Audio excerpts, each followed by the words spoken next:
सभी को मेरा प्यार भरा नमस्कार। मैं प्रशांत सोलंकी स्वागत करता हूं आप सबका आपके अपने परिवार में। तो हम डिस्कस करेंगे द पंडित्स का weekly live mock test number 14 है ये। और इसके तीनों ही सब्जेक्ट हम डिस्कस करेंगे, मैथ्स, इंग्लिश और रीजनिंग, जो तीनों मेजर आपके सब्जेक्ट रहते हैं। काफ़ी अच्छा ये एक डिस्कशन आपका रहने वाला है। आपको बहुत सारी चीज़ें सीखने को मिलेंगी, ऑब्वियस सी बात है।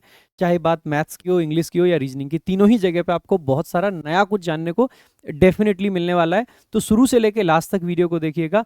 और अगर आपको अप्रोचेस पसंद आती हैं, चीज़ें अच्छी लगती हैं, तो वीडियो को शेयर कीजिएगा और चैनल को सब्सक्राइब कर लीजिएगा।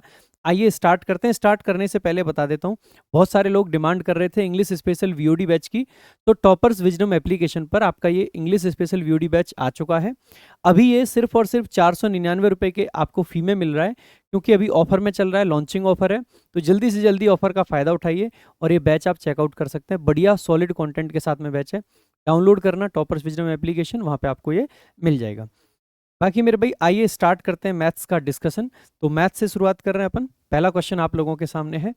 हम यहाँ पे आपको ये भी बताते चलेंगे कि कौन सा ऐसा क्वेश्चन होगा जो कि आपको स्किप करना चाहिए। आपको पता है लिमिटेड टाइम है आपके पास 15 मिनट। 15 मिनट के अंदर अगर आपको क्वेश्चन को अटेम्प्ट करना है, यानी कि बहुत सारे क्वेश्चंस ऐसे होंगे जो कि आपको स्किप करने होंगे।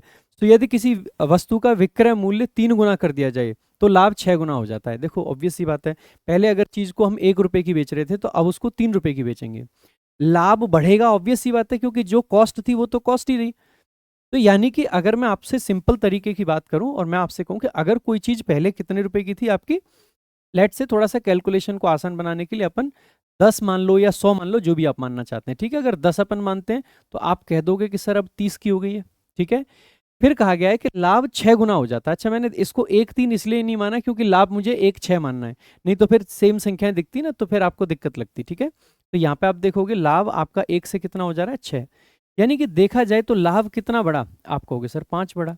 अच्छा, जितना लाभ बढ़ा है वो वही तो होगा जो विक्रय मूल्य बढ़ा है। अगर मैं ऊपर वाले इक्वेशन के हिसाब से देखूं तो विक्रय मूल्य कितना बढ़ा, 20। यानी कि ये और ये तो बराबर बढ़ने चाहिए थे।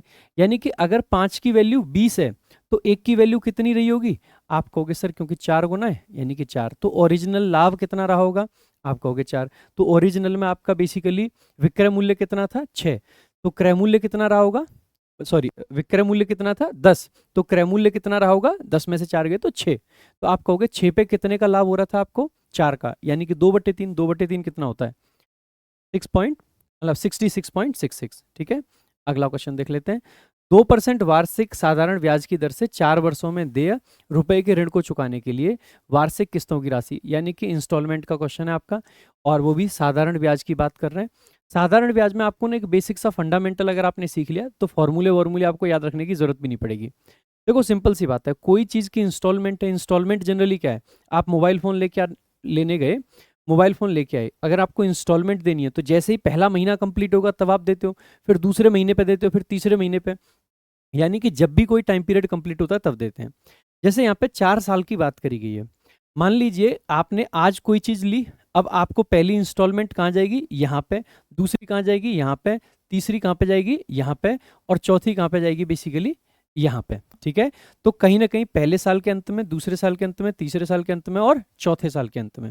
अब आप देखोगे ना मेरे भाई, जब मान लीजिए पहले साल के अंत में मैं मान लेता हूँ कि हमारी इंस्टॉलमेंट 100 रुपये है, हर एक बार हमारी 100 रुपये है, तो मैंने यहाँ पे भी 100 रुपये दिए होंगे, यहाँ पे भी 100 रुपये दिए होंगे, यहाँ पे भी 100 रुपये दिए होंगे और यहाँ पे भी 100 रुपये। मैं आपको बताऊंगा डायरेक्ट आप कैसे करेंगे, लेकिन इसको एक बार समझा देता हूँ कि कैसे करना चाहिए आपको। हर जगह पे 100-100 रुपये दिए होंगे क्योंकि इंस्टॉलमेंट तो बराबर रहती है। अब आपको लगेगा कि सर 400 रुपये गए, लेकिन आपके 400 रुपये नहीं गए, आपके रुपए 400 से ज़्यादा चले गए। कैसे चले गए, देखो, जब आपने पहले साल के अंत में, आप आसानी से ये कह सकते हो कि सर पहले साल के अंत में 100 रुपये दिए, तो यहाँ तक इस पे बेसिकली, क्योंकि ब्याज की रेट क्या है, आप कहोगे 2%, तो 2% यहाँ तक ब्याज मिला यानी कि 2 रुपये, 2% यहाँ तक और मिला यानी कि और 2 रुपये, और 2 यहाँ तक भी मिला यानी कि और 2 रुपये, क्योंकि पूरा ऋण यहाँ जाके खत्म हो रहा है ना। तो कायदे से देखा जाए, जो पैसा आपको इस टाइम पे देना था, आपने क्योंकि 100 जल्दी दे दिया था, तो आपको 3 साल तक 2-2% मिला, यानी कि यहाँ पे आप कह सकते हो 106 मिलेगा। कायदे से देखा जाए तो दिए 100, लेकिन इसकी वैल्यू 106 रही होगी। यहाँ पे देखा जाए तो 2 साल तक मिलेगा तो इसकी 104 रही होगी। यहाँ पे देखा जाए तो 102 रही होगी, और यहाँ पे देखा जाए तो 100 की 100 रही होगी। यानी कि अगर आप हर साल 100 रुपये दे रहे हो तो 4 साल में आप कितने दे दोगे, तो 106 और 104 यानी कि 210। वैसे अगर आपको कैलकुलेट जल्दी करना है ना तो आप इसको सिंपल इस तरीके से भी कैलकुलेट कर सकते हो कि देखो ये तो 400 तो हो गए सीधे सीधे, 2 और 4 6, 6 और 6 12, यानी कि कहीं ना कहीं 412 रुपए आपने दे दिए। 412 की वैल्यू बेसिकली कितनी है, जो टोटल गए हैं आपके वो आपकी बन जाएगी, तो 121,128 ये है। तो 100 रुपए की वैल्यू आपको निकालनी है। अब देखो मैं इसमें 2 में किसका गुणा करूं कि ऊपर 8 बन जाए, क्या 5 से बन पाएगा, नहीं, क्या 8 से बन पाएगा, नहीं, क्या 8 से बन पाएगा, नहीं, 4 से बन पाएगा, ये करेक्ट आंसर हो जाएगा। इतना भी आपको ये सब ना करने की बार बार जरूरत नहीं होती, आप सिंपल इस तरीके से याद रख सकते हो। जितना बेसिकली आपके साल में दे होता है उतने साल का आपको लिख लेना है। जैसे कि मान लो 5 साल में यही दे होता तो सबसे पहले आप 500 लिख लेते, और 500 में प्लस आपको क्या करना है, जितने साल तक दे होता है, जैसे कि मान लीजिए 5 साल में देना था तो 1 प्लस में 2 प्लस में 3 प्लस में 4 ऐसे करके।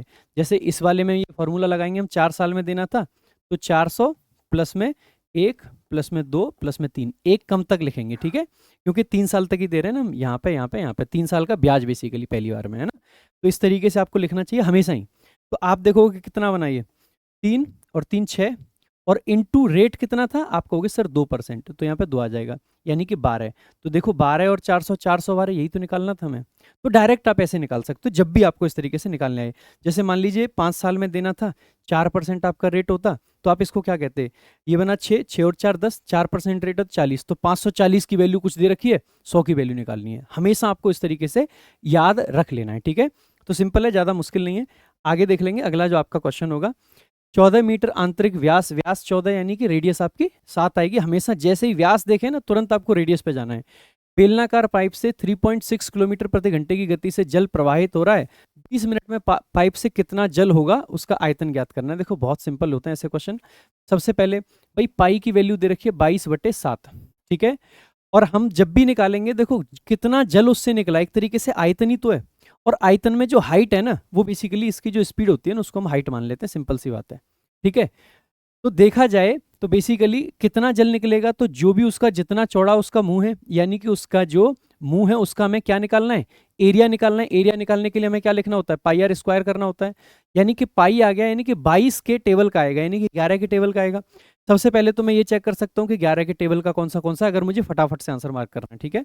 तो 11 का टेबल देख सकते हैं, इसके अलावा 7 का टेबल भी अपन 7 का टेबल नहीं देख पाएंगे, 7 तो कट जाएगा ना नीचे से, ठीक है, तो 14 से 7 कट जाएगा। इसके अलावा मैं 9 का टेबल भी देख सकता हूँ क्योंकि 0.36 आ रहा है, तो 9 का टेबल और 11 का टेबल अपन देख सकते हैं, ठीक है। तो जैसे ही आप देखेंगे देखो 8 और 1 9 है, ये तो 9 के टेबल का ही नहीं बनेगा, ठीक है। ये आप देखेंगे ये वंस अगेन 9 के टेबल का नहीं बनेगा। ये आप देखेंगे, अच्छा 9 के टेबल में थोड़ा सा ये भी डाउट रहेगा आपको कि घंटे से आपको उसमें लाना है, मिनट में लाना है, तो 60 से डिवाइड भी करना पड़ेगा, तो हो सकता है वो रह जाए, लेकिन 11 के टेबल का पक्का रहेगा। तो 11 का टेबल कैसे चेक करते हैं, देखो 8 और 1 9, 8 और 4 12 नहीं बन पाएगा, 4 और 1 5 और ये 8 है, नहीं बन पाएगा, 4 और 1 5, 8 और 6 14, 14 में से 5 गए 9, नहीं बन पाएगा, 4 और 1 5, 8 और 8 16, 16 में से 5 गए तो 11, ये करेक्ट आंसर हो जाएगा जो आपका डिविजिबिलिटी रूल से आता है, ठीक है। तो आसानी से आप ऐसे करके आंसर मार्क कर सकते हैं, 11 के टेबल का बनेगा। बाकी कैलकुलेट करना है तो भाई बहुत सिंपल है, कैलकुलेट कर लेना, ज़्यादा मुश्किल नहीं आएगा आपका।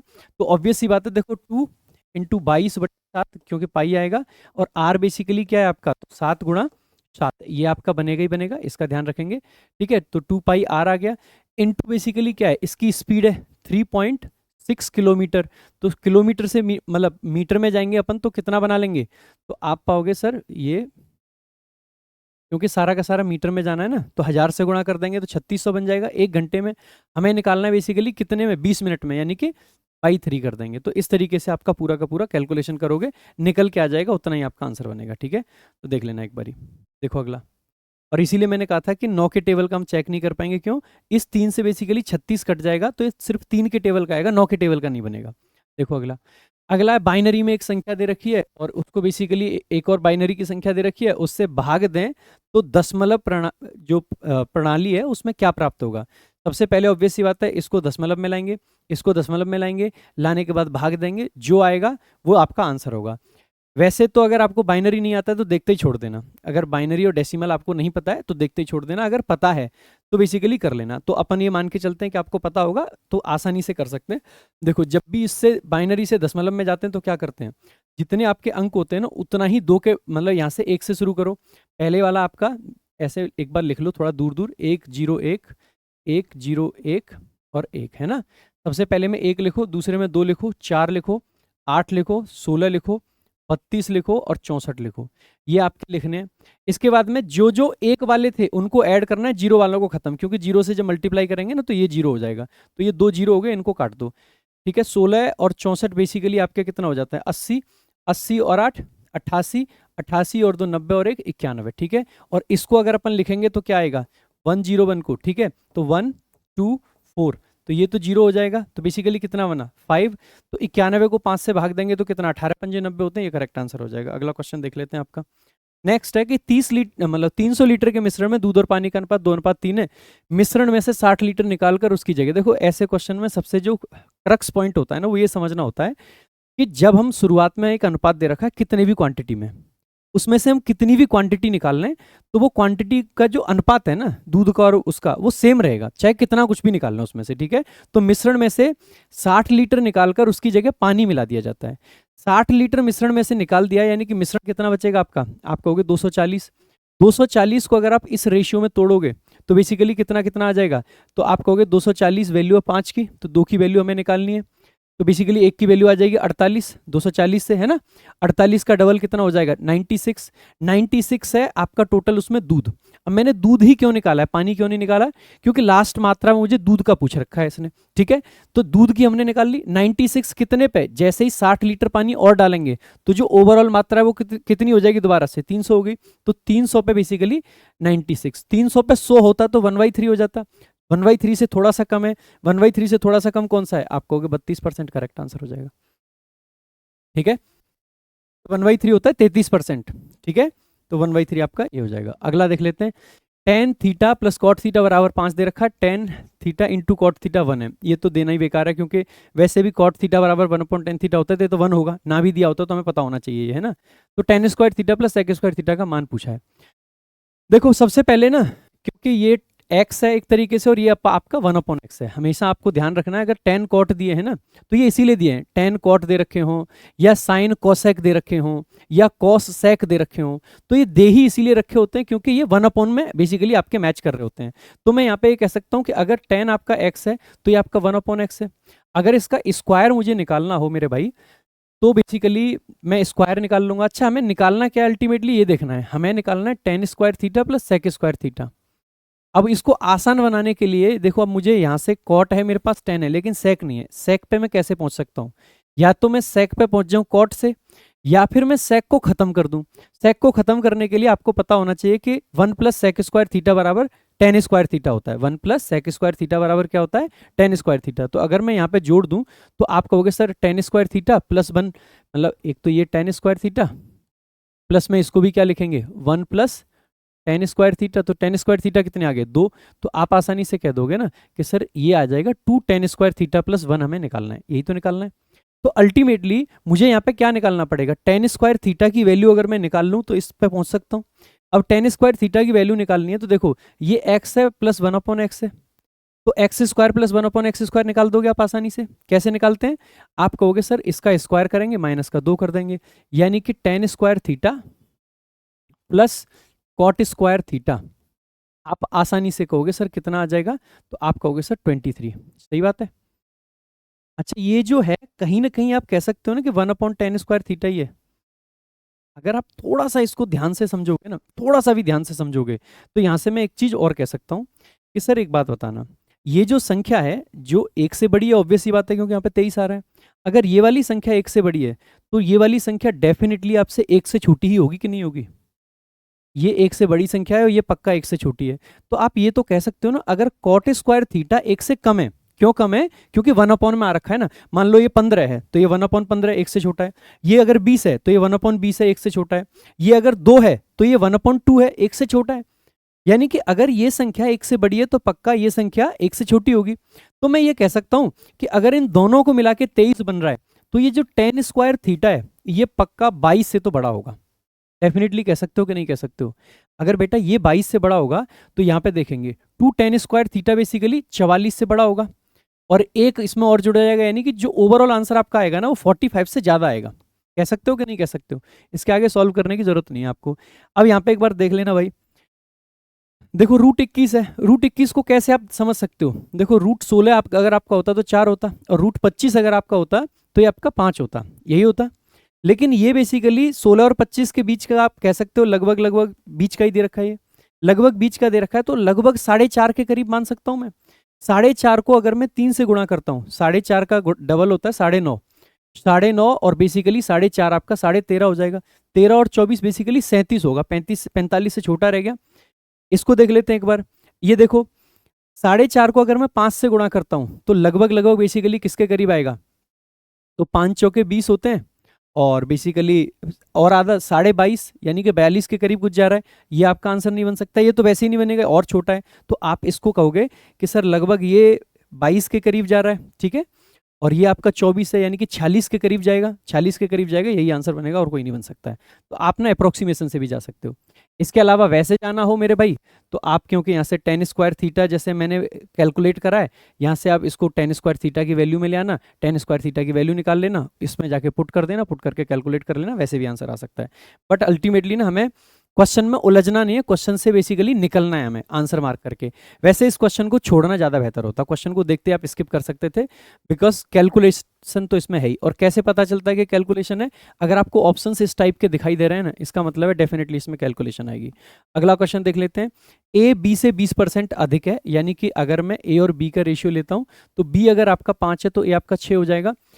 इसके बाद कहा गया कि सी और ए, सी जो है ए और बी के योग से 20% कम है, यानी कि अगर मैं ए प्लस बी ले लूं और इधर सी ले लूं तो 20% कम है, यानी कि अगर ये 5 है तो ये आपका 4 आ जाएगा, कम है क्योंकि, कह सकते हो। अच्छा ये देखो यहाँ पे इस वाले के हिसाब से देखें तो ये 11 बन रहा है, और इस वाले के हिसाब से देखें तो ये 5 बन रहा है, दोनों को बराबर करना पड़ेगा।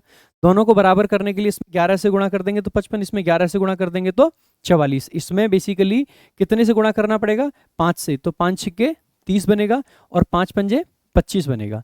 अब आप देख लो किसको क्या पूछा है, आगे पूछ रहा है ये सी ए से कितने प्रतिशत अधिक है। तो ए आपका 30 है, सी 44 है, 30 पे 14, 30 पे 14, तो 90 पे बेसिकली 14 थी 42, तो 42 से थोड़ा सा ऊपर जाएगा, 42 से ऊपर जाएगा तो 46 आपका करेक्ट आंसर हो जाएगा। इतना बिल्कुल थोड़ा सा भी नहीं, अच्छा नहीं 45 भी ऑप्शन में दे रखा है, तो आप पाओगे कि 30 पे बेसिकली कितना है? 14, तो 100 पे आपका कितना होगा? निकाल के भी कैलकुलेट कर सकते हो। सो 140 डिवाइड बाई 3, 4 तिया 12 बचे 2, 6 18 बचे 2, आप कहोगे यही करेक्ट आंसर है, ऐसे भी मार्क कर सकते हो भाई। ठीक है, अगला क्वेश्चन 70 150। देखो ऐसे क्वेश्चंस में इस वाले को तो मैं कंसीडर भी नहीं करता। क्यों नहीं करता? डिवाइड में अगर मेरा 30 आ रहा था ना, यानी कि कोई भी जो नंबर आएगा ना वो पूरा आएगा ही नहीं, इसीलिए मैंने इसको देखा ही नहीं कि 45 है कि क्या है। जो भी आंसर आएगा वो दशमलव में आना, ये डेफिनेट बात है, क्योंकि डिवाइड में क्या आ रहा था? 30 अगर आपका बेस वैल्यू है ना, तो इसलिए इसको चेक करने की भी मुझे जरूरत नहीं थी वैसे कायदे से। ठीक है, तो देखो अगला, निम्नलिखित आंकड़ों के लिए माध्य और माध्य विचलन का गुणांक ज्ञात कीजिए। देखो भाई वंस अगेन, अगर आपको माध्य माध्य विचलन ये सब चीज़ें आती हैं तो आपको अटेम्प्ट करना भी चाहिए, नहीं आती हैं तो आपको तुरंत छोड़ के आगे चले जाना चाहिए। मैं ऐसे क्वेश्चन को छोड़ के आगे जाना प्रेफर करूंगा। ठीक है, वैसे इसका माध्य क्या होगा? तो क्योंकि सारी की सारी क्रम में दे रखी हैं संख्याएं, तो क्रम में है, मेरे को तो ये सीरीज भी लग रही है कि इसमें बेसिकली 80 प्लस हो रहा है, इसमें भी 80 प्लस हो रहा है, इसमें भी 80 प्लस हो रहा है, 80 प्लस हो रहा है। ये तो हमारे लिए और भी आसान हो जाएगा क्वेश्चन, क्योंकि सब में ना लगभग बराबर प्लस हो रहा है। ठीक है, सारे के सारे एक सीरीज बना रहे हैं। तो अगर मैं देखूं तो माध्य मुझे मिल जाएगा इन दोनों के बीच में, क्योंकि 8 संख्याएं टोटल, तो इन दोनों के बीच में क्या आएगा? 350, तो 350 के करीब में ही माध्य होगा, और क्योंकि पूरी सीरीज बन रही है तो 350 ही माध्य बन जाएगा आपका। ठीक है, अब माध्य विचलन हम कैसे निकालते हैं? ये माध्य है, इस माध्य से सबका हमें डिफरेंस देखना है, वही माध्य विचलन आता है हमारा, मतलब विचलन निकालना होता है हमें। ठीक है, तो विचलन यहाँ पे निकालेंगे तो बेसिकली 350 में से जाएंगे तो 280 यहाँ आएगा, ऐसे ही अगर यहाँ पे जाएगा तो यहाँ पे 200 आ जाएगा, यहाँ पे जाएगा तो बेसिकली 200 में से 80 जाएंगे तो बेसिकली 120 यहाँ पे आ जाएगा, और 40 आपका बेसिकली यहाँ पे आ जाएगा। तो कहीं ना कहीं 80 का डिफरेंस आ रहा है ना सब में, तो इस तरीके से आप कह सकते हैं। तो माध्य विचलन, और फिर उसका भी माध्य हमें निकालना पड़ेगा। अब उसका माध्य कैसे निकालेंगे? तो ऑब्वियस सी बात है, जो जो आता जाए उसको बेसिकली कितने से डिवाइड करना है? 8 से डिवाइड करना है। या तो सबको जोड़ने के बाद डिवाइड कर लो, या फिर सबको पहले 8 से डिवाइड करके जोड़ लो। जैसे यहाँ पे मुझे 280 दिखाई दे रहा है, उसके बाद में यहाँ पे बेसिकली मुझे 200 दिखाई दे रहा है, 208 से 25 पे जाता है। ठीक है, 208 से 25 पे जाता है, तो यहाँ पे आप पाओगे कि सर कितना बन रहा है? 35, यहाँ पे आप पाओगे बेसिकली आपका कितना बनेगा, तो 25, 200 का डिफरेंस है। देखो यहाँ पे आएगा 35, यहाँ पे आएगा 25, यहाँ पे आएगा 15 और यहाँ पे आएगा 10। ये मैंने ऐसे ही ले लिया क्योंकि 80-80 का डिफरेंस था, 8 से डिवाइड करना था, आसान रहेगा मेरे लिए। ठीक है, और ऐसे ही सेम यहाँ पे मेरा 10 आएगा, यहाँ पे मेरा 15 आएगा, यहाँ पे मेरा 25 आएगा। ओके, कुछ गड़बड़ कर दी, 35, 25, 15, ये 10 नहीं भाई, 5 आना चाहिए ना, 5 80 से, मतलब 40 से 8, 40 को 8 से डिवाइड करेंगे, 350 से 40 आएगा, तो यहाँ पे भी 40 को 5 से डिवाइड करेंगे, तो 5, 15, 25, 35, ये इस तरीके से लिखा जाएगा। तो अगर इसको हम ऐड करेंगे ना, तो 15 और 5 20 होते हैं, 20 और 25 45 होते हैं, 45 और 35 आपका बेसिकली कितना बन जाएगा, तो 80, 80 का डबल बन जाएगा 160। तो 160 को बेसिकली डिवाइड करेंगे किससे, 350 से।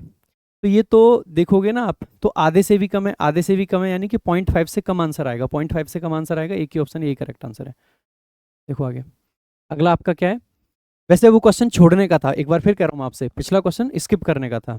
एक वस्तु पर क्रमशः 10% और x% की छूट देने के बाद उसकी कीमत 864 हो जाती है, यदि वस्तु का अंकित मूल्य इतना है, तो x का मान ज्ञात कीजिए।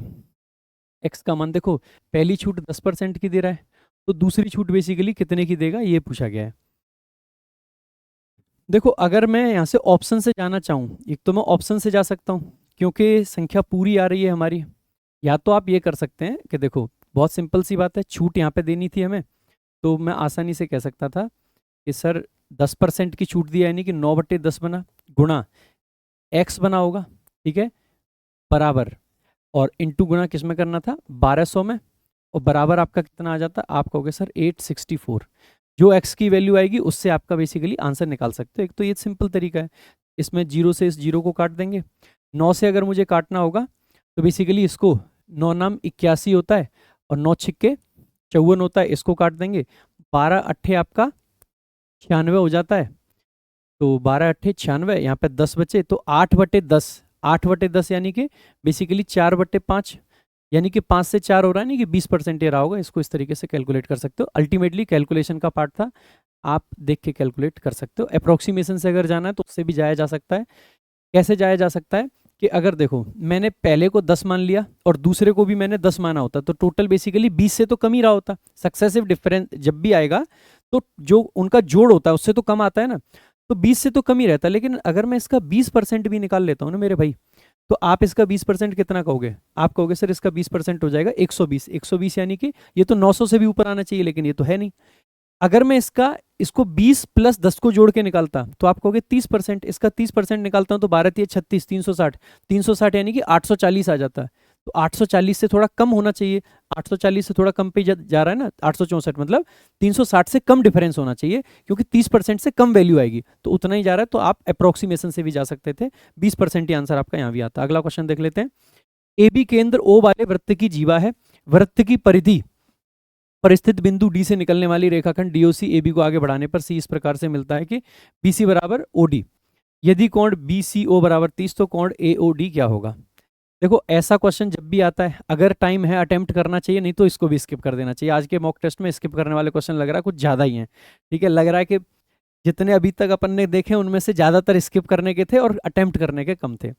स्टिल क्योंकि देखो मैंने आपसे कह दिया स्किप कर दो, मैं वैसे नहीं करूंगा, जैसे कई जगह पर डिस्कशन ऐसे भी कराते हैं लोग कि टीचर ने कह दिया कि भाई इसको स्किप करना चाहिए, तो टीचर भी स्किप करके चला जाते हैं, फिर सेकंड अटेम्प्ट में करेंगे। मुझे लगता है कि मैंने आपको बता दिया स्किप करना है, मैं तो आपको बता ही सकता हूँ कि करना कैसे था।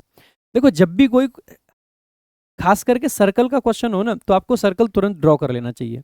कहा गया है कि बेसिकली वृत्त की परिधि पर ये ए बी उसकी एक जीवा बताई है, यानी कि बेसिकली कॉर्ड बताई गई है, तो ये मान लेता हूं मैं ए बी है, ठीक है, और ओ उसका बेसिकली क्या है, सेंटर है।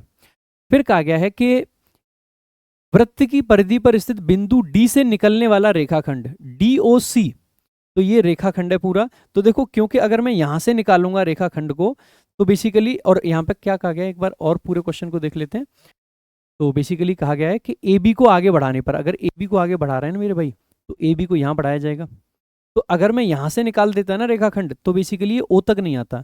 ओ तक कब आ पाएगा, जब यहाँ से रेखाखंड निकल के जाए और बेसिकली यहाँ तक पहुँचे, इस तरीके से, ठीक है। तो आप कहोगे सर डी यहाँ पे रहा होगा, ओ यहाँ पे रहा होगा, और सी पे बेसिकली ये मिल रहा है, और सी पे मिलके बेसिकली कितना कोण बना रहा है, तो आप कहोगे बी सी ओ, ये 30 डिग्री का आपका कोण बना रहा है। ठीक है, अब कह रहा है तो कोण एओडी क्या होगा, एओडी यानी कि कहीं ना कहीं ये वाला कोण हमें पूछा गया है, ये हमें पूछा गया है। ठीक है, हमें एक दो चीजें दे रखी होंगी, यहाँ पे कहा गया है कि बीसी बराबर ओडी, यानी कि बीसी, अगर मैं यहाँ से कलर चेंज करके कहूँ बीसी, ये वाली जो रेखा है ये बराबर है किसके, ओडी के। अच्छा ये बात देखो, ओडी क्या है, आप कहोगे सर इसकी त्रिज्या है, ये तो है ना, इसकी रेडियस है।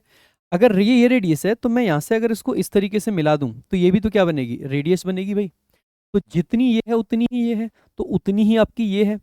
ये एक ट्राइंगल बन रहा है आपका बी, मतलब बी ओ सी, ये ट्राइंगल बन रहा है। अगर बी ओ सी ट्राइंगल में आप देखें तो ये रेखा और ये रेखा बराबर है, तो ये कोण और ये कोण भी बराबर हो जाएगा, तो ये 30 डिग्री हो जाएगा कि नहीं हो जाएगा, आपको डेफिनेटली हो जाएगा। अच्छा यहाँ पे अगर आप देखते हो तो ये 30 डिग्री है आपका और ये भी 30 डिग्री है, तो ये बेसिकली आपका कितना होगा 120, तो ये वाला कितना बनेगा, आप कहोगे सर 60 डिग्री बनेगा। अब क्योंकि ये वाली और ये वाली बराबर है, क्योंकि दोनों ही त्रिज्या हैं, तो ये भी आपका कितना बनेगा 60 बनेगा।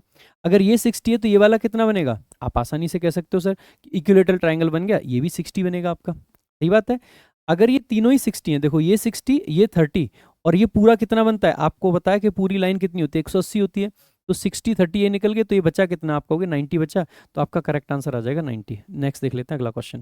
तो देखो क्वेश्चन को एक बार समझना पड़ेगा, फिगर बनाना पड़ेगा। अगला क्वेश्चन है, जब 15 18 24 30 और 36 सबसे छोटी संख्या x को विभाजित करते हैं तो प्रत्येक स्थिति में शेषफल 6 होता है, लेकिन x 11 से विभाज्य है। सबसे पहले इनका हमें क्या लेना होता है, एलसीएम लेना होता है, और एलसीएम में 6 जोड़ के देख लेंगे, जहां पे 11 से विभाज्य हो जाएगा वही आपका करेक्ट आंसर होगा। अच्छा अब हमारे पास में अगर संख्या गिवन होती ना तो संख्या हम आसानी से निकाल भी देते, लेकिन इन्होंने संख्या नहीं दे रखी, कुछ और पूछा है। x में सैकड़े के स्थान पर कौन सा अंक है, यानी कि जो आपका 100वां, मतलब जो तीसरी डिजिट होगी ना पीछे से, वो पूछिए। अब देख लेते हैं एक बार। सबसे पहले इसका एलसीएम निकालने का सबसे आसान तरीका क्या है, देखो आप यहाँ पे 5 और 3 है, यहाँ पे 9 है, ठीक है, मेजर संख्या और 2 है, यहाँ पे बेसिकली 4 है। तो देखो एक से जगह से 4 ले लेंगे, 5 ले लेंगे, 9 ले लेंगे, क्योंकि 9 और 4 इसमें भी है, 5 और बेसिकली 2 है और 3 है, ये सब आ गए, इतने से ही आपका एलसीएम निकल आएगा। तो 9 चौके 36, 36 पंजे 180, तो आपका एलसीएम तो आ गया 180। अब 180 में 6 जोड़ने पे क्या 11 से जाएगा। अब जैसे ही आप जोड़ते जाओगे ना भाई तो ज़्यादा मुश्किल नहीं लगेगा आपको, आप आसानी से कर पाओगे। कैसे कर पाओगे, मैं एक बार आपको बता देता हूँ। देखो अगर इसमें 6 आप ऐड करोगे तो 1 8 6 बनेगा, जैसे ही आप देखोगे 6 और 1 7 है, ये 8 है, नहीं बन पाएगा। ठीक है, 11 का टेबल देखना है ना हमें हमेशा ही। इसके अलावा दूसरा क्या होता है, 18 दूनी 36 होता है, तो आप कहोगे 3 6 6, तो 6 और 3 9, 6 नहीं बन पाएगा। इसके बाद में बेसिकली क्या बनता है आपका, आप कहोगे कि 4 से मतलब 3 से मल्टीप्लाई कर सकते थे 540, अगर 540 बनता तो 546 बनाते, 18 थी 54 होता है ना, तो आप पाते हैं कि 5 और 6 11 और 4 नहीं बन पाएगा। इसके बाद में 18 चौके 72, तो 7 2 6, 7 और 6 13, 13 में से दोगे तो 11, आप कहोगे टेबल का बन गया, तो 7 आपका होगा, ये करेक्ट आंसर है। इस तरीके से आप निकाल सकते हो, तो सिंपल तरीका है। वैसे इसमें हम बहुत सारी चीजें लगा सकते थे, लेकिन क्योंकि यहाँ पे ना ऑप्शन इस तरीके का चीज पूछ ली कि ये यार ये वाला डिजिट पूछ लिया, अब इस वाले डिजिट के लिए तो हमें स्ट्रगल करनी पड़ेगी और कोई ऑप्शन नहीं है। ठीक है, देखो आगे अगला क्वेश्चन है, 14 संख्याओं का औसत 60 है, पहली 6 संख्याओं का औसत 55 है, अगली 5 संख्याओं का औसत 64 है, 12वीं संख्या 13वीं संख्या से 8 कम है, 14वीं संख्या से 4 अधिक है, तो 12वीं 14वीं संख्या का औसत क्या होगा। देखो आसानी से निकाला जा सकता है, ऐसे क्वेश्चन को स्किप नहीं करना है। 14 संख्याओं का टोटल 60 है, तो पहली 6 संख्याएं 5 कम कर रही हैं, तो टोटल में 30 कम कर देंगी। ठीक है, अगली 4 संख्याएं बेसिकली मतलब अगली 5 संख्याएं 4 बढ़ा रही हैं, तो 5 चौके 20 बढ़ा देंगी, टोटल 30 कम हुआ था 20 बढ़ गया, यानी कि अभी भी कम कितना पड़ रहा है हम पे, 10 कम पड़ रहा है। तो अगली 3 को 10 और बढ़ाना है, यानी कि उनको अपना 60 तो चाहिए, लेकिन बेसिकली हमें अगली 3 संख्याओं से 10 एक्स्ट्रा चाहिए, यानी कि अपना 60 चाहिए, यानी कि 6 18 180 चाहिए, प्लस में 10 और एक्स्ट्रा चाहिए, यानी कि 190 चाहिए। तो 12वीं 13वीं और बेसिकली 14वीं मिला के 190 बनाएगी। कह सकते हो कि नहीं कह सकते हो, एक बार देख लेते हैं। 12वीं संख्या को अगर मैंने x मान लिया तो कह रहा है कि 12वीं संख्या जो है वो 13वीं संख्या से 8 कम है, तो ये x + 8 हो जाएगी कि नहीं हो जाएगी भाई, बिल्कुल हो जाएगी। और 14वीं संख्या से 4 अधिक है, तो ये x - 4 हो जाएगी। तीनों संख्याएं आ गई, इन तीनों का योग हमें पता ही है कितना है 190, अभी हमने निकाला था। अगर मैं यहां से देखूं तो 3x आ गया और इसमें से 4 हट जाएंगे तो 4 ये आ गया, 4 इधर आएगा तो माइनस का हो जाएगा, यानी कि 186 आ जाएगा 3x। तो 3x बराबर 186, तो 186 है यानी कि इसको काट देंगे आप, कितने पे चला जाएगा, तो 6 पे और 2 पे, इजीली 62 आपका बेसिकली x की वैल्यू आ जाती है। अब हमें किसका पूछा है, तो आप पाओगे कि सर 13वीं और 14वीं संख्या का एवरेज पूछा है, तो एवरेज इसका निकालेंगे, डिवाइड बाई 2 कर देंगे इन दोनों को जोड़कर, तो 2x है और बेसिकली ये 4 है, तो बेसिकली आप कह दोगे ना कि x प्लस 2, ये आपका बेसिकली आंसर होगा, तो 62 और 2 64 आपका करेक्ट आंसर है। ठीक है, नेक्स्ट देख लेते हैं अगला क्वेश्चन आपका। ए अपनी मासिक आय का 60% खर्च करता है यदि उसकी मासिक आय में 20% की वृद्धि हो जाए और उसकी मासिक बचत में 25% की वृद्धि हो जाए, तो मासिक खर्च में कितना होगा। देखो 60% खर्च करता है मतलब 40% बेसिकली बचाता है, सही बात है। मासिक आय 20% बढ़ी यानी कि 100 से बढ़कर 120 हो गई। मासिक बचत बेसिकली 25% बढ़ी, पहले 40 थी, 40 का 25% कितना होता है 10, तो बेसिकली अब 50 हो गई। अब 50 खर्च कर रहा है 120 में से, तो बेसिकली मतलब 50 बचा रहा है 120 में से, तो खर्च कितना कर रहा है 70, पहले 60 खर्च कर रहा था, तो 60 पे 10 बढ़ा यानी कि 1/6, 1/6 कितना होता है 16 सही 2/3, ठीक है, यानी कि 16.67 आपका करेक्ट आंसर होगा। अगला 7.5 सेंटीमीटर त्रिज्या वाले 3 वृत्त एक दूसरे को स्पर्श करते हुए रखे गए, इन तीनों वृत्तों में चारों ओर एक, देखो ऐसे जो क्वेश्चंस आते हैं चाहे 3 वृत्त हों 4 वृत्त हों, जिनको बांध के करते हैं, इनका आपको ना सिंपल फॉर्मूला पता होना चाहिए। अगर फॉर्मूला पता है तो आप आसानी से कहते हैं कि सर ये इसका करेक्ट आंसर है, इतना ही मार देते हैं। नहीं पता है तो निकालना पड़ेगा, निकालना पड़ेगा, तो ऐसा नहीं कि फॉर्मूला निकाला नहीं जा सकता है, मैं बता देता हूँ कैसे निकालते हैं। देखो एक बार, एक ये आपका वृत्त है, एक ये आपका वृत्त है और एक ये आपका वृत्त है, ये तीनों आपस में क्या कर रहे हैं टच कर रहे हैं, ठीक है जी। इन तीनों के बीच को जब बेसिकली किसी रस्सी से बांधा जाएगा ना, तो इसमें 3 चीजें आएंगी। 3 चीजें क्या आएंगी, 2 चीजें आएंगी। देखो एक तो जैसे ही आप देखें तो एक डायरेक्ट कॉमन टेंजेंट में इस पे डाल देता हूँ, ठीक है, ये डायरेक्ट कॉमन टेंजेंट है। एक डायरेक्ट कॉमन टेंजेंट में यहाँ पे डाल देता हूँ, क्योंकि शॉर्टेस्ट डिस्टेंस यही होती है ना उससे टच करने की, शॉर्टेस्ट पूछा है तो आप कहोगे सर, और एक डायरेक्ट कॉमन टेंजेंट में यहाँ पे डाल देता हूँ, ठीक है, ये आ गई। 3 टेंजेंट है, ये इसका सर्कल है मतलब पॉइंट है, सेंटर है, ये इसका है, यहाँ पे 90 डिग्री, यहाँ पे भी 90 डिग्री, और ये जो इसके पैरेलल होती है ऑब्वियस सी बात है, तो आप कहोगे सर ये भी 90 डिग्री, सारे 90 डिग्री हैं, तो आप कहोगे रेक्टेंगल बन रहा है, तो जो इसकी लेंथ है वही यहाँ से यहाँ तक की लेंथ होगी, होगी कि नहीं होगी, डेफिनेटली होगी। तो आप कहोगे सर ये एक कितनी लेंथ है, अगर ये आर था रेडियस, तो ये बेसिकली पूरा 2r, तो 2r आपका यहाँ आ गया, सेम लॉजिक से 2r आपका ये बनेगा और सेम लॉजिक से 2r आपका ये बनेगा, ठीक है। यानी कि कहीं ना कहीं आप कह सकते हो एक तो ये चीज आ गई। अच्छा दूसरा, क्योंकि ये आपका 90 डिग्री है, ठीक है, और बेसिकली ऐसे ही सेम यहाँ पे आप पाओगे कि ये भी 90 डिग्री है, ये भी 90 डिग्री है, ये भी 90 डिग्री है, ये 90 और ये आपका क्या है, आप पाओगे ये भी 2r है, ये भी 2r है, ये भी 2r है, तो इक्विलेटरल ट्राइंगल है। अगर ये इक्विलेटरल ट्राइंगल है तो ये 60 डिग्री होगा, 90 ये 90 ये और 60 ये, 360 में से 180 और 60 ये निकल जाएंगे, तो यहाँ पे कितना बचा 120 डिग्री। ऐसे ही यहाँ पे भी आपके तीनों जगह पे ना ऐसे ही 120 डिग्री आएगा, ये भी 120 डिग्री आएगा, और जब आप इसमें देखोगे तो ये भी 120 डिग्री। तो आप पाओगे कि सर देखो ये 120 डिग्री का सेक्टर है, ये 120 डिग्री का सेक्टर है और ये 120 डिग्री का सेक्टर है, तो आपका टोटल मिला के देखा जाए तो 120 गुणा 3 360, यानी कि पूरा का पूरा एक सर्कल है। तो कहीं ना कहीं आपका जो निकाला जाएगा जो रस्सी होगी, तो यहाँ से यहाँ तक खिंच के जाएगी तो सीधी रेखा बनाएगी, और यहाँ से यहाँ तक सेक्टर बनाएगी, फिर खिंच के चलेगी, फिर सेक्टर बनाएगी, फिर खिंच के चलेगी और फिर सेक्टर बनाएगी। तो कहीं ना कहीं आप ये कह सकते हो ना कि एक तो पूरा सर्कल बना रही है, पूरा सर्कल बना रही है, प्लस में 3 ये वाली लाइन बना रही है, यानी कि जो आपका व्यास है। तो आप आसानी से कह सकते हो कि देखो जी, सबसे पहले सर्कल का कितना होता है, तो आपको पता ही है सर्कल का होता है 2πr, प्लस में आपका कितना होगा तो 2r, और जितनी आपकी साइड होंगी ना उतने से आपको बेसिकली मल्टीप्लाई कर देना है, सिंपल सा। साइड यहाँ पे कितनी थी आप कहोगे सर 3 थी, तो 3 बार ये बनेगा, देखो 2πr बनेगा, एक्चुअली में उल्टा लिख दिया, 2πr बनेगा, प्लस में आपका क्या था 2r ये 2r ये और 2r ये, तो आपका बेसिकली कितना बनेगा 6r। इस तरीके से आप कह सकते हैं। यहाँ से अगर कॉमन लेंगे आप तो 2 कॉमन ले लेंगे, ठीक है, और प्लस में बेसिकली आपका कितना बन जाएगा, आप कहोगे sir pi are plus 3r, ठीक है। अब आपने देखा, तो अगर आप इसमें से भी देखोगे ना तो आर भी कॉमन ले लोगे तो 2r कॉमन आ जाएगा, तो बेसिकली कितना बनेगा, तो आप कहोगे पाई प्लस 3। तो यही मैंने देखा था यहाँ पे कि पाई प्लस 3 ये रहा, और 2r बेसिकली बाहर आ रखा है, तो 2r 7.5 यानी कि 15, ऐसे करके मार्क कर सकते हो। मैं ये कहूँगा इतने में जाने की ज़रूरत नहीं होती है, आपको सिंपल यही ध्यान रखना है कि इस तरीके से आएगा। यहीं पे अगर बेसिकली 3 की जगह पे 4 होता ना, तो जहाँ पे हमने वो 6 आर लिया उसकी जगह पे 8 आर आपका आ जाता। सिंपल इतना ही करना था आपको, 6 आर की जगह पे 8 आर आ जाता। अगर 5 सर्कल होते ना तो वहाँ पे 8 आर की जगह पे 10 आर आ जाता। दैट्स इट, इतना ही आपका ध्यान रखना है आपको। आगे देखेंगे, रूट 70 और रूट 700 के बीच प्राकृतिक संख्याओं की ज्ञात मतलब संख्या ज्ञात कीजिए।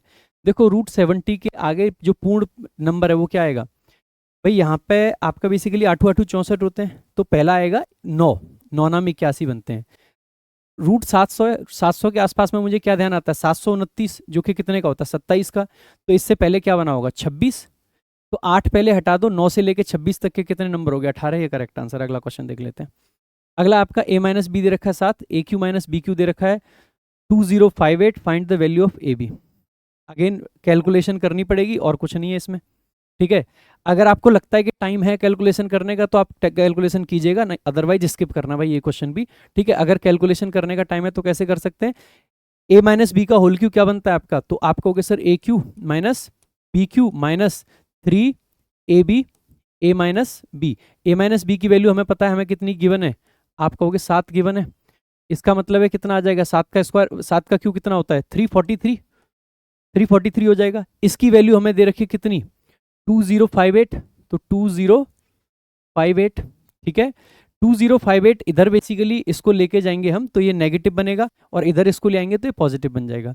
तो इधर इसको लेके जाएंगे तो बेसिकली 8 में से 5 गए तो मतलब 8 में से 3 गए तो 5, 5 में से 4 गए तो 1, और 10 में से 3 गए तो 7, 1 ये बना, बराबर कितना आ जाएगा, तो 3 गुना 7 ए बी, ठीक है। तो ए बी की वैल्यू अगर हमें निकालनी है तो देखो सब में डिवाइड में 3 है, 3 से काटने का प्रयास नहीं करेंगे, 7 से काटने का प्रयास करेंगे। 7 दूनी 14 होता है, ठीक है, और 7 एकम 7 दूनी 14, बचे 3, बेसिकली 7 चौके 28, बचे आपके 3, 7 पंजे 35, ये आपका करेक्ट आंसर हो जाएगा 245/3, ये करेक्ट आंसर है। अगला देख लेते हैं भाई, कैलकुलेशन का क्वेश्चन था, वंस अगेन कुछ भी नहीं था। चक्रवृद्धि ब्याज की विधि से एक धनराशि 7.5 वर्षों में 4 गुना होती है, तो 15 मतलब 16 गुना कितने में होगी भाई, 4 से बेसिकली 16 होने में क्या टाइम लगेगा, तो आप कहोगे जितना यहाँ लगा था 1 से 4 होने में। देखो पहले कोई राशि 1 थी, 1 से 4 हो रही है, तो ये कितने गुना है, आप कहोगे सर 4x। अब ये राशि 4 है, इससे 4 से कितना होना है, आप कहोगे सर 16 है, तो ये भी कितना है, तो आप कहोगे सर 4 गुना ही तो है। तो 4 गुना होने में अगर यहाँ पे 7.5 ईयर्स लग रहा था, तो यहाँ पे भी तो 7.5 ईयर्स लगेगा। तो टोटल में कितना टाइम लगा, 1 से 16 तक जाने में कितना टाइम लगेगा, आप कहोगे सर 15 साल। यहीं से 1 से 32 तक जाने में कितना टाइम लगेगा, आप कहोगे सर 22.5 साल। यहीं पर 64 तक जाने में कितना टाइम लगेगा, तो 30 साल। इस तरीके से ध्यान रख सकते हैं आप। देखो आगे, 120 मजदूर प्रतिदिन 6 घंटे काम करके 20 दिनों में इतनी लंबी मीटर की दीवार बना सकते हैं। 15 दिनों में बेसिकली काम करके 1800 मीटर लंबी दीवार बनाने के लिए कितने और मजदूरों की आवश्यकता होगी, कितने और चाहिए, यानी कि एक्स्ट्रा की पूछिए। देखो एक बार बहुत सिंपल होता है ये, 120 लोग काम करेंगे, ठीक है जी, कितने घंटे काम करेंगे 6 घंटे, और कितने दिन काम करेंगे 20, काम कितना कर ले रहे हैं, आप कहोगे सर 1500 मीटर की दीवार बना दे रहे हैं। इसको बेसिकली हम इक्वल कर सकते हैं किससे, वही सेम जैसे ऊपर लिखना है मजदूर दिन घंटे, और नीचे जो उनका आउटपुट है वो, नीचे आउटपुट कितना चाहिए हमें, आप कहोगे सर 1800 चाहिए। तो कितने लोग काम कर रहे हैं, आपको 15 दिनों तक कर रहे हैं, 8 घंटे कर रहे हैं, और x लोग कर रहे हैं, ठीक है। अगर मैं इसको काटूंगा यहाँ से तो 2 जीरो से 2 जीरो आपका कट जाएगा, सिंपल सी बात है, ठीक है। इसके बाद में अगर मैं इसको काटता हूँ तो किस चीज़ से कौन सी कटेगी, तो आप पाओगे सर देखो 15 से 120 कितने पे कटता है 8 पे, और 8 से 8 पूरा का पूरा कट जाएगा आपका, ठीक है। अगर मैं 3 से काटूंगा तो ये बेसिकली 6 पे कटेगा, 3 से ये बेसिकली 5 पे कटेगा, 5 से ये बेसिकली 4 पे आपका कट जाएगा, ठीक है।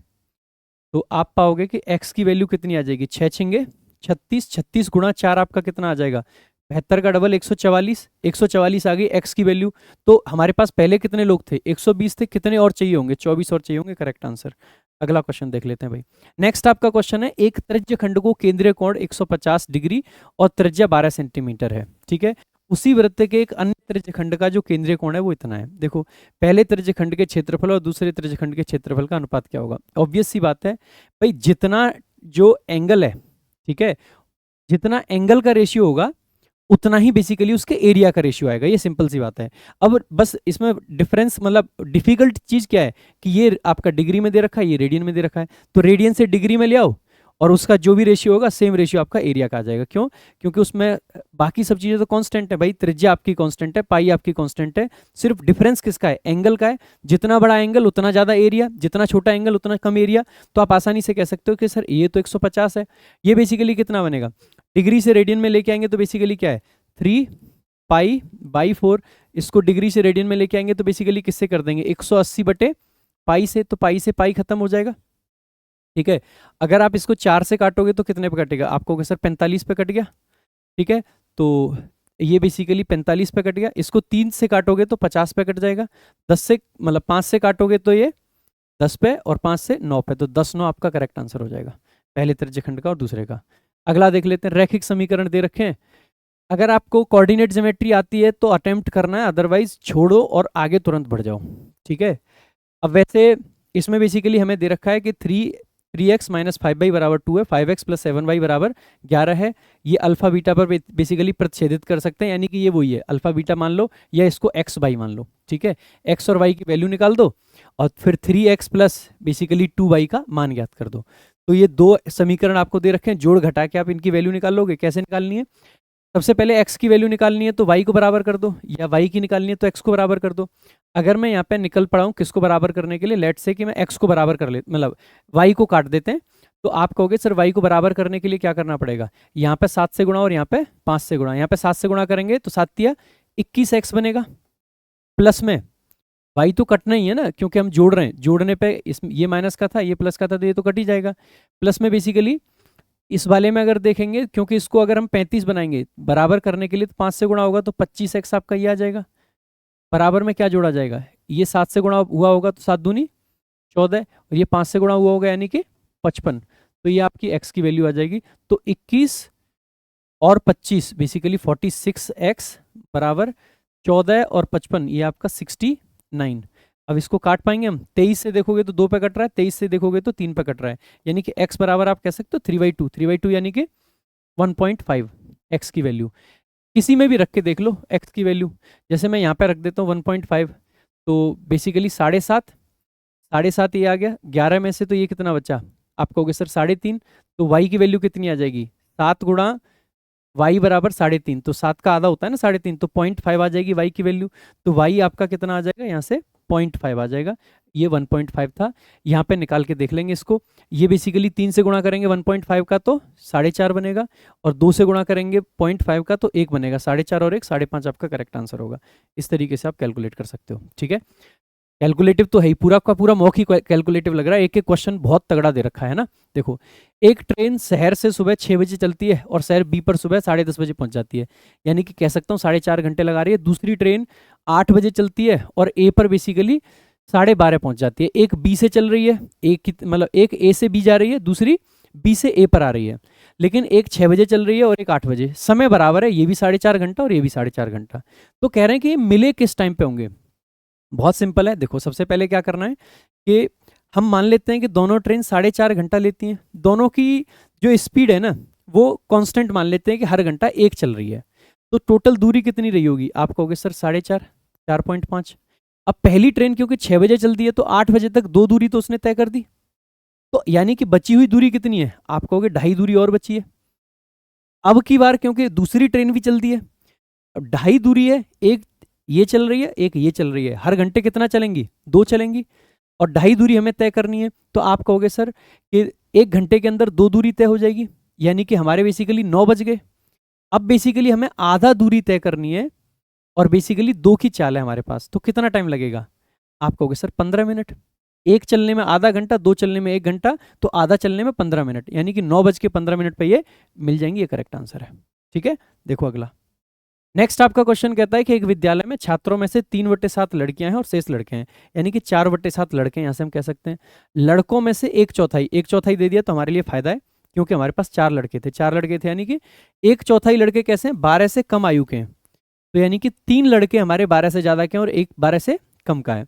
लड़कियों में से 2/3। अच्छा, ये भी हमारे लिए फायदा ये हो गया क्योंकि हमारे पास 3 लड़कियां थी, तो 3 में से 2 लड़की छोटी हैं, तो एक बेसिकली क्या होगी? बड़ी होगी। यदि 12 वर्ष या उससे अधिक आयु के छात्रों की संख्या 260 है तो टोटल 12 से बड़े कितने, एक लड़की और 3 लड़के। 4 की वैल्यू हमें दे रखी है 260, तो विद्यालय में लड़कों की संख्या कितनी थी, लड़के भी तो 4 थे, तो 260 ही करेक्ट आंसर हो जाएगा। दोबारा से सुन लेंगे कैसे हमने किया, एक बार समझ लेंगे।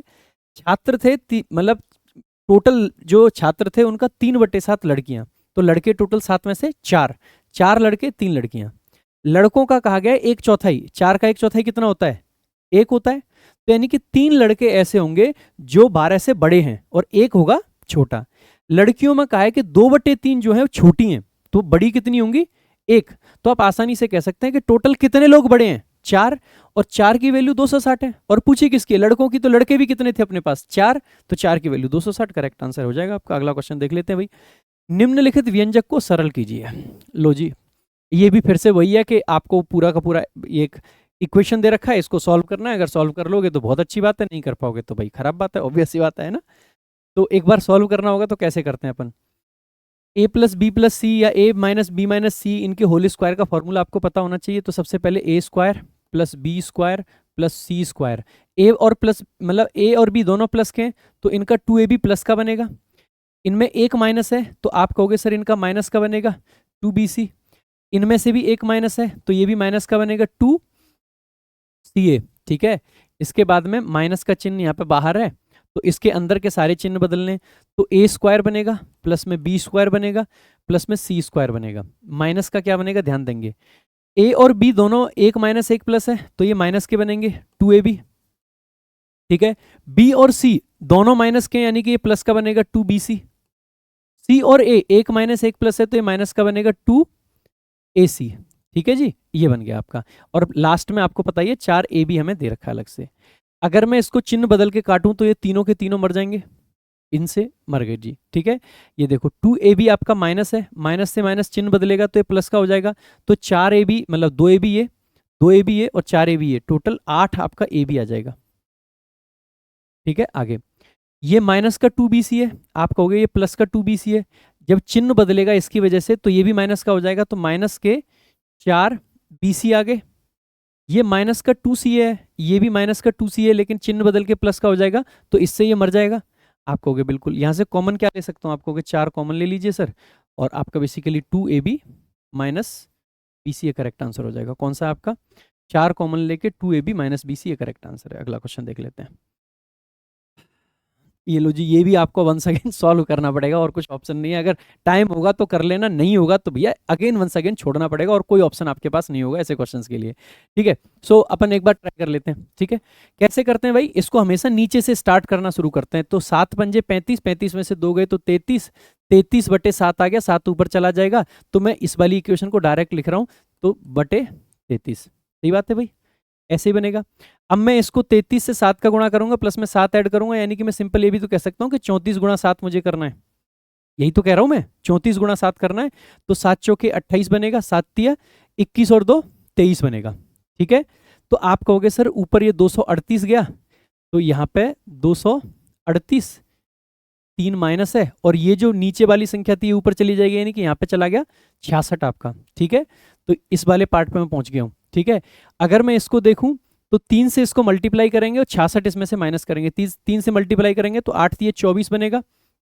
ठीक है, 8 तिया 24, 3 तिया 9 बनेगा, 9 और 2 11, 3 दूनी 6 और 1 7 बनेगा। ठीक है, और माइनस के बेसिकली कितने जाएंगे, तो 66 जाएंगे। इसमें से 66 अगर मैं घटा देता हूं तो बेसिकली आपका कितना आ जाएगा, आप कहोगे देखो अगर मैं 700 में से 66 घटाता तो मेरा बेसिकली कितना आ जाता, तो आप कहोगे सर 34 आता, 34 में लेकिन 14 और बढ़ा दूंगा तो 48, यानी कि 648 आपका आ जाएगा। अब ये आपका 648 बेस आ रहा है, 648 अगर बेस है तो इनमें से कौन सा बनेगा, ये बन सकता है नहीं, ये बन सकता है नहीं, ये बन जाएगा, क्योंकि इसका डबल होता है, ये करेक्ट आंसर हो जाएगा आपका। इसके अलावा कोई और आपको आगे करने की जरूरत नहीं थी। इस तरीके से आप स्पीड में कर सकते हो।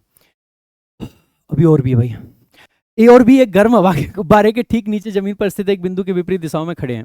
ए और बी है, ठीक है, एक गर्म हवा के गुब्बारे के ठीक नीचे एक बिंदु के विपरीत दिशाओं में खड़े हैं। ठीक है, गर्म हवा का ये गुब्बारा ऊपर है, एक साइड में ए खड़ा है, एक साइड में बी खड़ा है। हाइट एंड डिस्टेंस का क्वेश्चन है, ऑब्वियस सी बात है।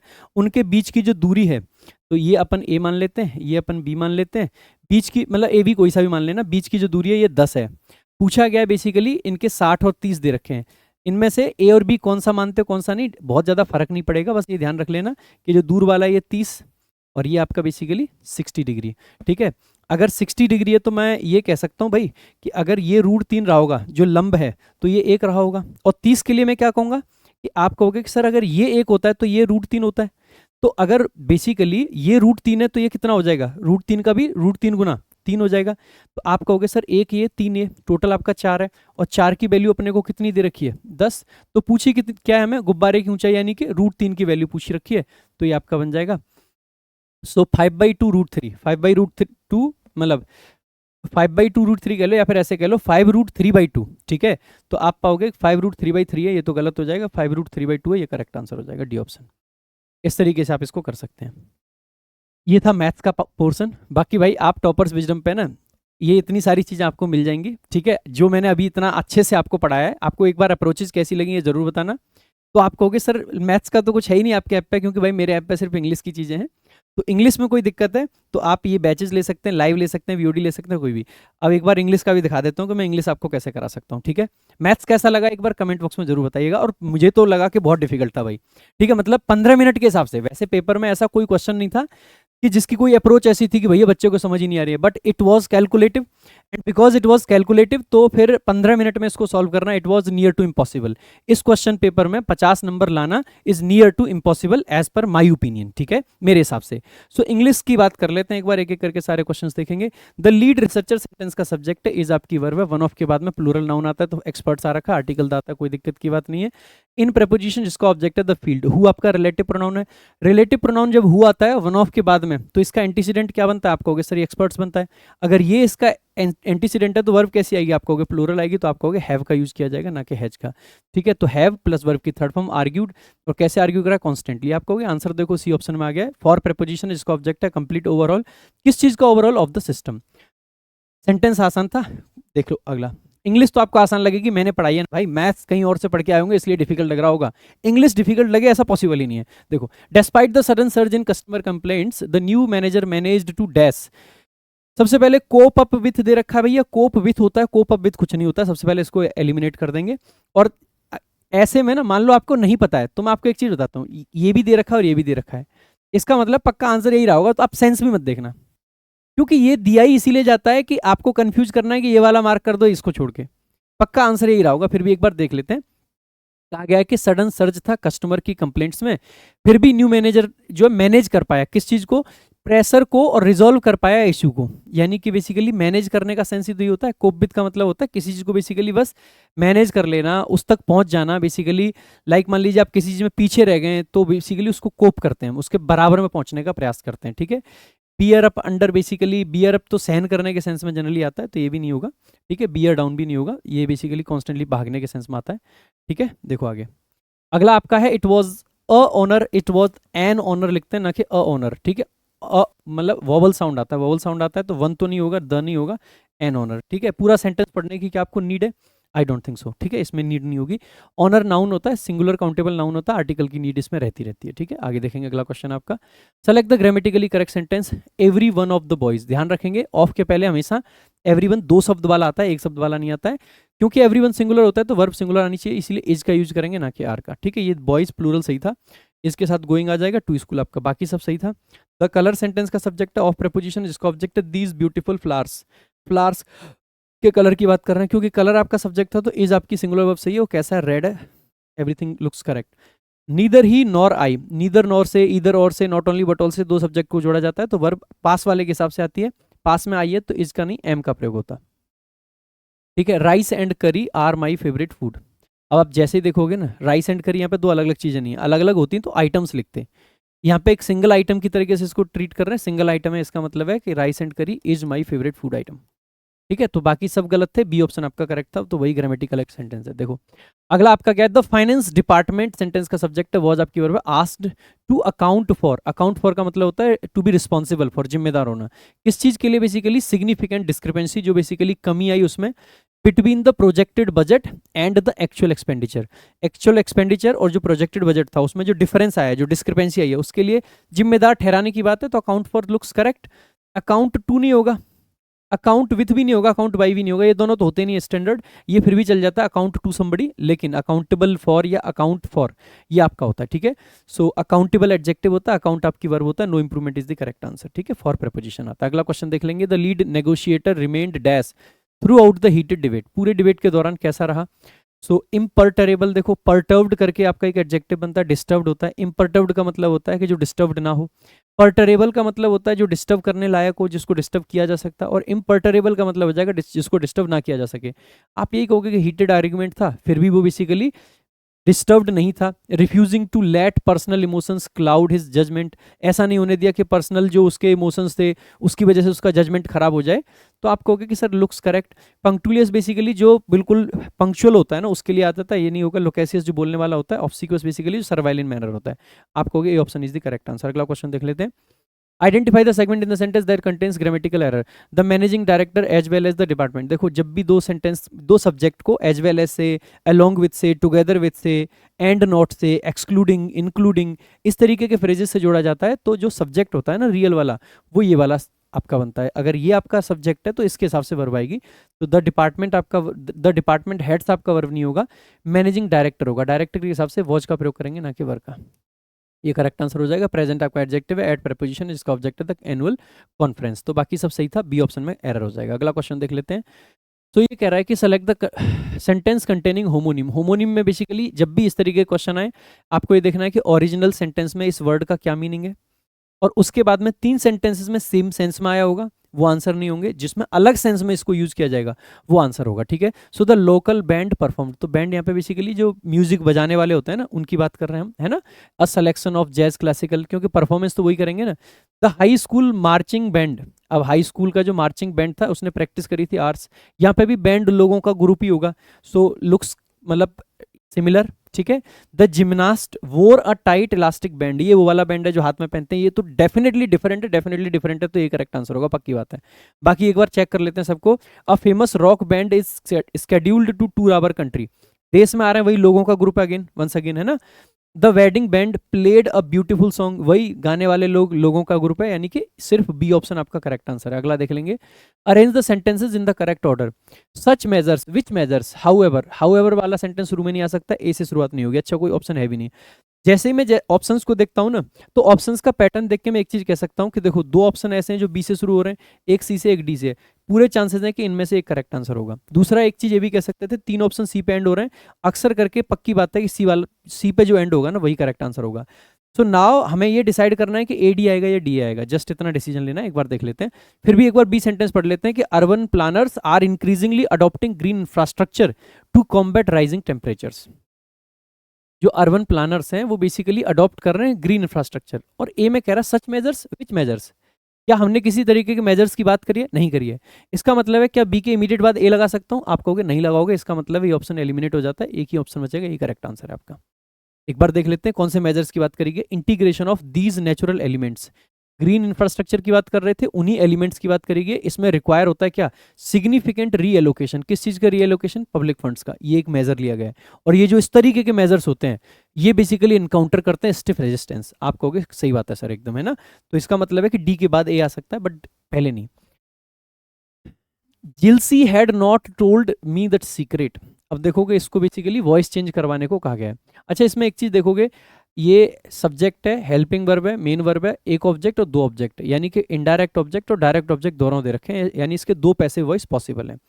एक बार देख लेते हैं, वॉज नहीं आ सकता, हेडबीन से बनेगा, ठीक है। वॉज नहीं आ सकता, हेडबीन से बनेगा। हेडबीन है, हेडबीन है। यहाँ सीक्रेट को सब्जेक्ट बनाया, यहाँ पे आई को बनाया, बोथ आर पॉसिबल। लेकिन ना एक गड़बड़ हो रखी है, यहाँ पे देखो हेड और बीन के, मतलब हेड और बीन के बीच में नोट है। यहाँ पे देखेंगे कि हेड पहले, मतलब हेड बीन के बाद में नोट है।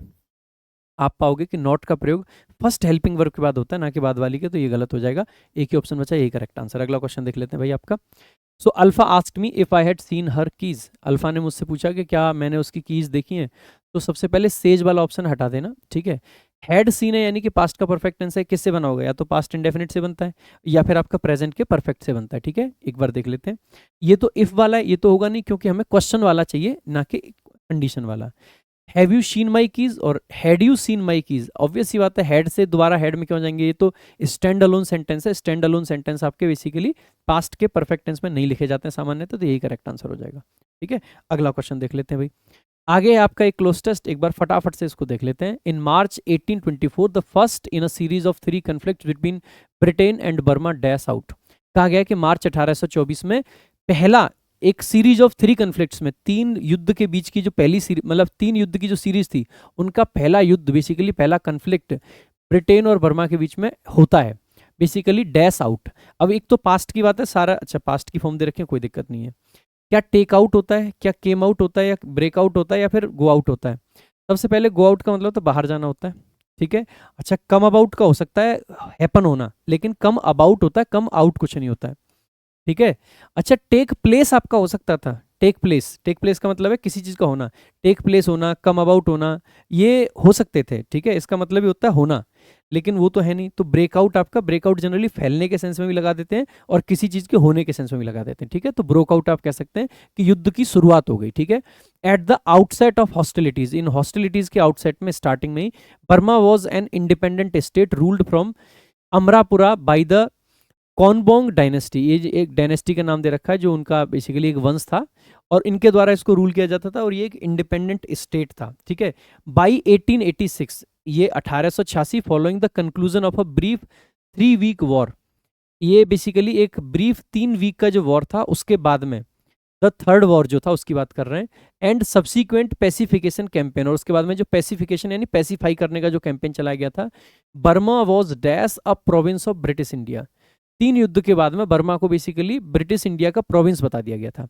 तो basically Burma was added as very much possible, added as a province. वैसे ना एडेड एज अगर हम लिखते तो हमें बताना होता कि किस चीज में ऐड किया गया था। बर्मा तो पहले से एग्जिस्ट करता है, Burma was added to something, Burma was added to something as something, तो हम कह सकते थे कि भाई इस चीज में ऐड किया गया है, बट क्या यहाँ पे कहीं पे दिखाई दे रहा है कि किसी चीज में ऐड किया गया है, नहीं। तो मैं कहूंगा कि इसको थोड़ा होल्ड पे रखते हैं। ज्वाइंड एज तो कुछ होता नहीं है, ज्वाइंड एज का तो सेंस बनता है कि मैंने किस रूप से ज्वाइन किया है, और ये पैसिव स्ट्रक्चर नहीं। बर्मा ज्वाइंड एज होता कि बर्मा ने ज्वाइन किया तो हो सकता था, लेकिन बर्मा वॉज ज्वाइंड एज ये तो नहीं बन सकता है, ठीक है। शेयर्ड एज, बर्मा को शेयर किया गया ऐसा नहीं। सब्ज्यूम्ड का मतलब होता है बेसिकली किसी के उसमें ना शामिल हो जाना, एक तरीके से ऐड का ही मीनिंग देता है, लेकिन सब्ज्यूम का मतलब होता है कि कोई जब एक बड़ा ग्रुप होता है उसके अंदर जब छोटी कंट्री शामिल हो जाती है, खास करके गुलाम वगैरह बन जाती है, तो ये इसी कॉन्टेक्स्ट में यूज होने वाला वर्ड है, तो ये करेक्ट आंसर होगा। एडेड पॉसिबल हो सकता था अगर हम ये बताते कि किस चीज में ऐड किया गया, ठीक है। आगे, the British Empire having inherited India from the East India Company in 1858 had also inherited the company's problems with the Burmese. कहा गया कि जो ब्रिटिश एम्पायर था उन्होंने बेसिकली जैसे इनहेरिट करा था ना इंडिया को, कहाँ से, ईस्ट इंडिया कंपनी से, 1858 में जो आया था बेसिकली, क्रांति हुई थी, है ना, 1857 की क्रांति के बाद में, ठीक है।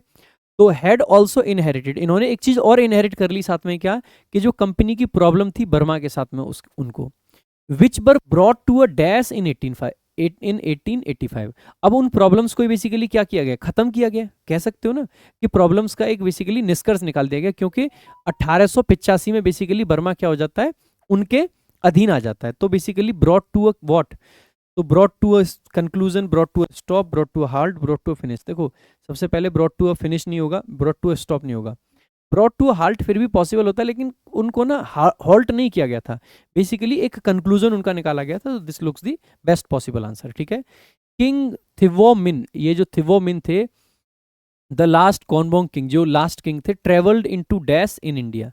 अब बेसिकली अब ऑब्वियस ही बात है, जब किसी राजा को हरा दिया जाता था तो उसको क्या क्या भेज देते थे, हमारे इंडिया वालों को बर्मा भेज दिया जाता था और बर्मा वालों को इंडिया में भेज देते थे ये, ठीक है। और क्या करते थे, जेल भेज देते थे, एक तरीके से एक्साइल करते थे उनको। तो यहाँ पे एक्साइल अगर ऑप्शन होगा तो वही करेक्ट आंसर होगा। इनको हॉलीडे पे नहीं भेज रहे, रिट्रीट नहीं दे रहे, सेंचुरी में नहीं डाल रहे, एक्साइल आपका करेक्ट आंसर हो जाएगा, इनटू एक्साइल, है ना। ब्रिटिश इंडिया, सॉरी, द आगे दे रखा है, British rule in Burma would last until 1948। जो ब्रिटिश रूल था बर्मा में कब तक चला, 1948 तक। डैश इट्स डेफिनेटिव कंक्लूजन, और इसके एक डेफिनेटिव कंक्लूजन तक।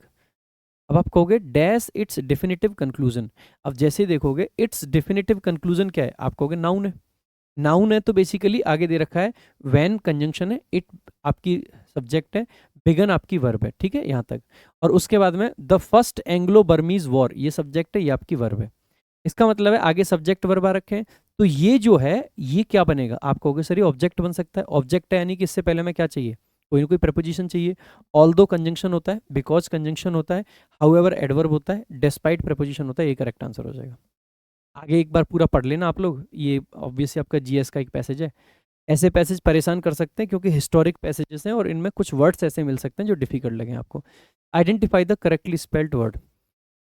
कॉनिजर कनाइजर होता है बेसिकली, इसमें ओ भी आता है, ठीक है। इसके अलावा जक्स्टापोज होता है, ठीक है, जक्स्टापोजिशन, जक्स्टापोजिशन, तो JUXTA होता है, एस नहीं आता है इसमें, ठीक है। इसके अलावा हरेसमेंट में बेसिकली डबल एस आता है, ठीक है, हरेसमेंट। तो ये तीन तो स्पेलिंग एरर शुरुआत के मिल गए। इम्बेजलमेंट, मिस अप्रोप्रिएशन, जो गवर्न होता है, ये आपका करेक्ट आंसर हो जाएगा, इम्बेजलमेंट, EMBEZZLEMENT, सही है, बाकी सब सही है। वो तीन में एरर था, देखो।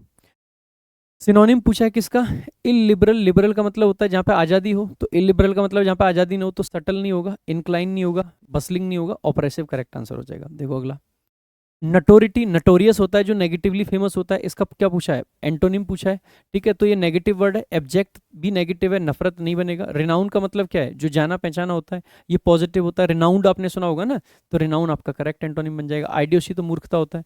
डॉगमा बेसिकली आपने वर्ड सुना होगा, डॉगमेटिक, डॉगमेटिक का मतलब जो जिद्दी होता है, जो उस पर अड़ा होता है, हठी होता है, तो ये उसी से बना हुआ है ना, डॉगमा। आगे देखो, वाइन एंड डाइन आपका इडियम है, इसका मीनिंग पूछा। वाइन एंड डाइन का मतलब क्या होता है मेरे भाई, किसी को बेसिकली बढ़िया से ट्रीट करना, कुछ बेसिकली खाना वाना खिलाना, वाइन एंड डाइन। तो डिनर भी देना और वाइन भी उसको देना, वही होता है वाइन एंड डाइन, ठीक है। तो सिंपल बी ऑप्शन जो है करेक्ट आंसर होगा। अगला क्वेश्चन देख लेते हैं। स्वैंक, स्वैंक का क्या पूछा है, सिनोनिम पूछा है। देखो स्वैंक का मतलब होता है दिखावा करना, ठीक है। क्लैश तो लड़ना, झगड़ना है। कंटीजेंट भी नहीं बनेगा, नॉमिनी भी नहीं बनेगा। नॉमिनी बेसिकली जिसको हम नॉमिनेट करते हैं, कंटीजेंट बेसिकली एक जो पूरा ग्रुप होता है। तो ऑस्टेंटेशन, ऑस्टेंटेसियस का मतलब होता है जो दिखावा करने वाला होता है, ऑस्टेंटेशन बेसिकली दिखावा, आपका नाउन फॉर्म है ये। अगला वर्ड, अगला क्वेश्चन देख लेते हैं। The meticulous designer utilized every scrap. Scrap का बेसिकली क्या पूछा है, एंटोनिम। स्क्रैप का मतलब होता है छोटा टुकड़ा। अब छोटे टुकड़े का एंटोनिम क्या बनेगा, कोई बड़ी चीज, ठीक है। तो आप कह दोगे सर ये होल जो दे रखा है ना, ये करेक्ट आंसर हो जाएगा। चोक होना बेसिकली क्या होता है, ब्लॉक हो जाना बेसिकली किसी चीज़ का, ठीक है, किसी चीज़ का ब्लॉक हो जाना। ये बेसिकली फालतू की बातें जो होती हैं उनके लिए यूज़ कर लेते हैं। और कंप्लाई बेसिकली किसी चीज़ को फॉलो करना। आगे देख लेते हैं अगला, ठीक है। नेक्स्ट आपका क्या है, तो अगला आपका है ये जो gibberish resembling the sound of a baby, मतलब बातें जो एक बेबी के साउंड को रिजेंबल करें। री इंसाइट, फिर से इंसाइट कर देना किसी को, ये तो नहीं बनेगा। ऑसिलेट करने का मतलब क्या होता है, वेवर करना, ठीक है, फ्लक्चुएट करना, ठीक है, ये भी नहीं बनेगा। बेबल आप कह सकते हैं, बबल बबल कर रहा है। चैपलिन बेसिकली पादरी, पादरी जिसको होता है ना उसको बोलते हैं चैपलिन, ठीक है। आगे, the team's performance fell short of the coach expectation leading to their disappointment. Fell short का मतलब क्या होता है, बेसिकली कोई प्रभाव ना छोड़ पाना, ठीक है। एंड इन स्मोक भी इसके लिए एक इडियम बनता है। एनर्जेटिक नहीं होगा, कीप अप विथ नहीं होगा, निग्लेक्टेड नहीं होगा, हैड नो इफेक्ट, आपका करेक्ट आंसर हो जाएगा। अगला देख लेते हैं। अगला है basically brief in the existence of God, sorry not brief, belief. Belief यानी कि भरोसा, भगवान की एग्जिस्टेंस में भरोसा करने वाला कौन होता है बेसिकली, उसको बोलते हैं थीस्ट। जो भरोसा नहीं करता है वो एथीस्ट, जो डाउट करता है वो एग्नोस्टिक। अगर इसी कॉन्सेप्ट पे बात करें सो एग्नोस्टिसिज्म बेसिकली भगवान पे डाउट करना, भगवान में भरोसा ना करना एथिज्म, और भगवान में भरोसा करना थीज्म बोल देते हैं। तो थीज्म आपका करेक्ट आंसर हो जाएगा।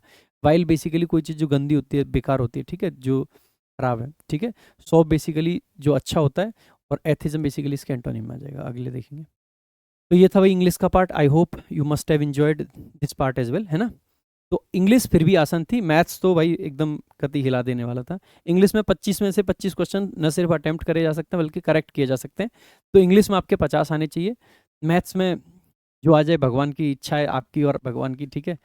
तो देखो एक बार, बाकी मैथ्स यार अच्छे से अटेम्प्ट किया जा सकता है अगर आप थोड़े थोड़े अप्रोचेज का यूज़ करें ना, तो बढ़िया से। ये फिर मैथ्स कैसे आ गया, अच्छा रीजनिंग है, कह रहा है कि प्लस का मतलब ये है, इसका मतलब ये है, तो इसका मतलब क्या है। देखो भाई इसमें ना शुरुआत में ही आप क्या करो, आपके पास रफ कॉपी होती है, ऐसा क्वेश्चन जब भी दिखे उसको तुरंत इक्वेशन को पूरा एक बार नोट कर लो, तभी आप जल्दी कैलकुलेट कर पाओगे। अगर आपको लगता है कैलकुलेशन आपकी बहुत स्लो है तो छोड़ भी सकते हो आप ऐसा क्वेश्चन। बट मैं कहूँगा कि अगर छोड़ ही रहे हो, तो देखा जाए शुरू से छोड़ ही रहे हैं आज, कि ये भी छोड़ दो, ये भी छोड़ दो, तो सारे नहीं छोड़ सकते अपन, ठीक है। तो जैसे ही आप देखेंगे ना, प्लस का मतलब बेसिकली क्या है, भाग, तो यहाँ पे अपन भाग कर देते हैं, ठीक है। अच्छा, इसके बाद में कह रहा है कि माइनस का मतलब है गुणा, ठीक है, तो यहाँ पे अपन गुणा कर देते हैं। इसके बाद कह रहा है कि गुणा का मतलब है माइनस, यहाँ पे अपन माइनस कर देते हैं और ये इसको प्लस कर देते हैं, ठीक है। तो आप अलग से लिख लेना, मेरे लिए आसानी है कि मैं ऐसे मार्कर चला सकता हूँ, आप पेपर में नहीं चला पाओगे। यहाँ पे देखोगे 2 आ जाएगा, ठीक है। इसका डबल कितना होगा, 0, 8, 2 और 17, ठीक है। इसके बाद में अगर यहाँ पे देखोगे तो ये माइनस है और ये प्लस है, यानी कि माइनस का 10 आएगा, इसमें से 10 जाएगा तो 70 बचेगा, ये आपका करेक्ट आंसर हो जाएगा, ये वाला, ठीक है। अगला क्वेश्चन देख लेते हैं। उस विकल्प का चयन करें जो 5वें पद से उसी प्रकार संबंधित है जिस प्रकार दूसरा पद पहले से, देखो 17, 19 लग रहा है, 22, 24 लग रहा है, 2 प्लस हो रहे हैं, 2 प्लस हो रहे हैं, तो अपन यहाँ पे चले जाते हैं, सी हो जाएगा, 13 और 2 बेसिकली 15 हो जाएगा, सी ओ, ठीक है। 16 और 2 18, सी ओ आर, सी ओ आर आपका कहाँ दिख रहा है, ये रहा, करेक्ट आंसर हो जाएगा। आगे देख लेते हैं। सिंपल दिख जाता है, देखो जब मैं अभी पिछले कुछ दिन से रीजनिंग देखने लगा हूँ ना, मैं क्यू को क्यू देखता ही नहीं हूँ, मैं क्यू को 17 दिखाई देता है, मेरे को वी 22 दिखाई देता है सीधे ही, ठीक है। तो यही आपकी स्पीड होनी चाहिए, तभी आप रीजनिंग में अच्छा कर पाओगे, यानी कि, और इसके लिए ना बहुत मुश्किल काम नहीं है। जैसे आप क्या किया करो कि डेली का एक टाइम ले लो कि 10 मिनट ना, जो आपको इंग्लिश का वर्ड दिखेगा आप उसको मैथ्स में कैलकुलेट करोगे। जस्ट लाइक जैसे मेरे आगे ग्रामर लिखा दिख रहा है मुझे, ठीक है, तो मैं ग्रामर को देखते क्या करूंगा, जी मुझे 7 दिखाई देगा, आर मुझे 18 दिखाई देगा, 7 और 18 15 और एक 16, 16 और 13, 16 और 13 29 हो जाएगा, 29 और 13 42 हो जाएगा, 42 और एक 44 हो जाएगा, 44 और 18 बेसिकली आपका 62 करेक्ट आंसर बन जाएगा। तो ग्रामर की वैल्यू मैंने जोड़ दी, इससे मेरी मैथ्स में कैलकुलेशन भी बढ़ेगी और बेसिकली मुझे जो लेटर्स हैं ना उनका नंबर याद होता जाएगा, और इतने अच्छे से नंबर याद हो जाएगा कि मुझे सीधा नंबर ही दिखाई देगा। यहाँ पे मैं एसएससी देखूंगा तो मैं 19 19 3 दिखाई देगा, 19 दूनी 38, 41 आपका आ जाएगा यहाँ पे बराबर इसका जोड़ने पे, ठीक है। तो इससे क्या होगा कि स्पीड बढ़ेगी। तो आपको दिन में 8-10 मिनट का ऐसा टाइम रख लो कि कोई भी इंग्लिश की चीज़ दिखे आपको, वो बेसिकली मैथ्स दिखाई दे, कोई भी इंग्लिश का वर्ड उसका मैथ्स निकाल लो। जैसे मैं क्या किया करता था, जैसे मैं लाइब्रेरी से घर जाता था ना, तो जितनी गाड़ियाँ मेरे सामने होके निकलती थी तो मैं उन गाड़ियों के नंबर कैलकुलेट किया करता था। स्टार्टिंग में मैं ऐड करता था, फिर मैंने मल्टीप्लाई करना स्टार्ट करा था। इससे क्या होता है कि कैलकुलेशन स्पीड बड़ी फास्ट होती थी, और नंबर ऐसे नहीं ऐड करता था। जैसे जैसे मुझे डीएल दिखता था ना, तो 4 और 12 में उसको देखता था सीधा 16, ठीक है। तो डीएल आपको डीएल नहीं देखना है, 16 देखना है, और फिर धीरे धीरे उसको मल्टीप्लाई करके देखना है, तो फिर आपको सीधे देखना है कि 12 चौके 48 आपको दिखाई दे, ठीक है। इस तरीके से आपको इंप्रूव होगी स्पीड आपकी। देखो आगे, जैसे यहाँ पे आप देखेंगे ना, तो मुझे क्या दिखाई देगा कि ये 13 है, ये आपका 18 है, ये आपका 6 है, तो 13 और 18 और 6। अब देखो जब भी सीरीज का क्वेश्चन हो ना, तो इनमें आपस में कनेक्शन ना ढूंढ के पहले का पहले से कनेक्शन ढूंढो, दूसरे का दूसरे से, तीसरे का तीसरे से, ज़्यादा अच्छा रहता है, ठीक है। तो यहाँ पे मैं देखूंगा 13 से बेसिकली 20 हो रहा है प्लस 7, 18 से बेसिकली 25 हो रहा है प्लस 7, एफ से बेसिकली ये तो 6 है, 6 से 13 हो रहा है अगेन प्लस 7, सब में 7 प्लस हो रहा है ना, तो यहाँ भी 7 प्लस होगा। तो ए से बेसिकली प्लस 7 8 हो जाएगा, एच सब में एच है, ठीक है। लास्ट में सब में ए दिखाई दे रहा है, तो लास्ट को भी मुझे काउंट नहीं करना चाहिए, एक में ए नहीं है तो ये होगा भी नहीं आंसर जनरली। एफ में बेसिकली अगर मैं 7 प्लस करूंगा तो ये कितना है, 6, 7 और 6 13, यानी कि एम आ जाएगा। अच्छा एक बार फिर इसको भी चेक करना हो तो टी 7 है, तो मतलब टी 20 है, 20 में 7 प्लस करेंगे 27, यानी कि ये आपका ये करेक्ट आंसर होगा। देखो अगला, जब किसी गैस का तापमान बढ़ता है तो उसका दाब भी बढ़ता है, यदि गैस का आयतन स्थिर रखा जाए। आयतन को कांस्टेंट रखना है, तापमान को बढ़ाओगे तो दाब बढ़ेगा। यदि तापमान घटेगा, स्थिर तापमान, स्थिर स्थिर आयतन पर दाब भी घटेगा, ऑब्वियस सी बात है, घट सकता है। तापमान बढ़ाने पे बढ़ रहा है तो घटाने पे घटेगा भी, तो सही है, निकाल सकते हैं कंक्लूजन। किसी गैस का दाब उसके आयतन पर निर्भर नहीं करता, बिल्कुल करता है भाई। अगर निर्भर नहीं करता तो इसको स्थिर रखने की बात ही नहीं कहता ये, इसका मतलब है करता है, करता है इसका मतलब है ये नहीं बनेगा। तो ओनली वन यानी कि पहला ऑप्शन करेक्ट आंसर हो जाएगा भाई। अगला, ये अच्छा सेमी क्वेश्चन को उसमें इंग्लिश में दे रखा है।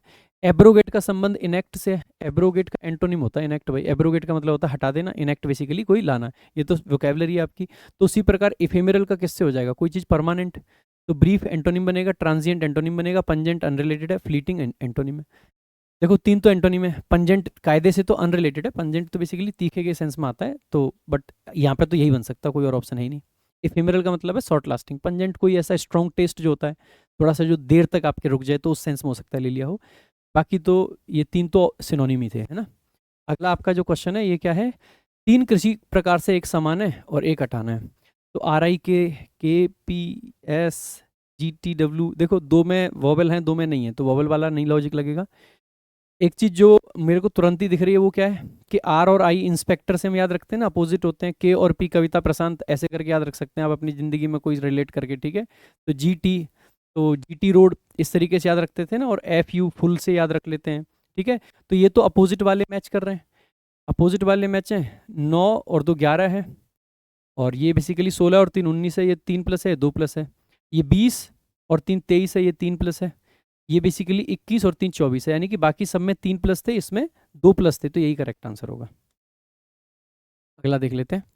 सभी गुलाब गेंदा हैं, तो ये बेसिकली क्या आ गया आपका, लॉजिज्म आ जाएगा। इसको एक बार देख लेते हैं। तो 100 50 50 50, अब देखो ये मैरीगोल्ड कॉमन वर्ड है, 50 50 अगर कॉमन, वो जब भी कॉमन वर्ड 50 हो जाए, तो ऐसे केस में कॉमन वर्ड के अलावा जितने आपके कंक्लूजन होंगे सारे गलत हो जाएंगे, सारे गलत हो जाएंगे। तो देख लो कॉमन वर्ड मैरीगोल्ड है, नहीं है, सारे गलत हैं, यानी कि नीदर वाला करेक्ट आंसर हो जाएगा। आगे देख लेते हैं। अगला आपका क्वेश्चन है, आकृति की श्रृंखला को पूरा करवाया है, आकृति की श्रृंखला को पूरा करवा रहा है। तो देखो यहाँ पे कुछ कुछ कम होता जा रहा है। एक तो यहाँ पे लाइन कम हो रही है, पहले एक ये वाली हटाई है, फिर एक ये वाली हटाई है, तो एक और लाइन हट जाएगी, सिंगल लाइन का बचेगा। सिंगल लाइन का एक तो ये है, सिंगल लाइन का एक ये है। अब देख लेते हैं आकृति कैसे। यहाँ पे हेक्सागन है, यहाँ पे पेंटागन है, यहाँ पे ये बेसिकली रेक्टेंगल है, तो यहाँ पे ट्राइंगल हो जाएगा। ट्राइंगल कौन सा बन रहा है, ये पूरा ट्राइंगल नहीं है, ये करेक्ट आंसर है, ठीक है। इससे आगे तो आकृति बनी नहीं पाएगी, क्योंकि दो दो भुजाओं के साथ में कोई भी आकृति बन नहीं पाती है, ठीक है।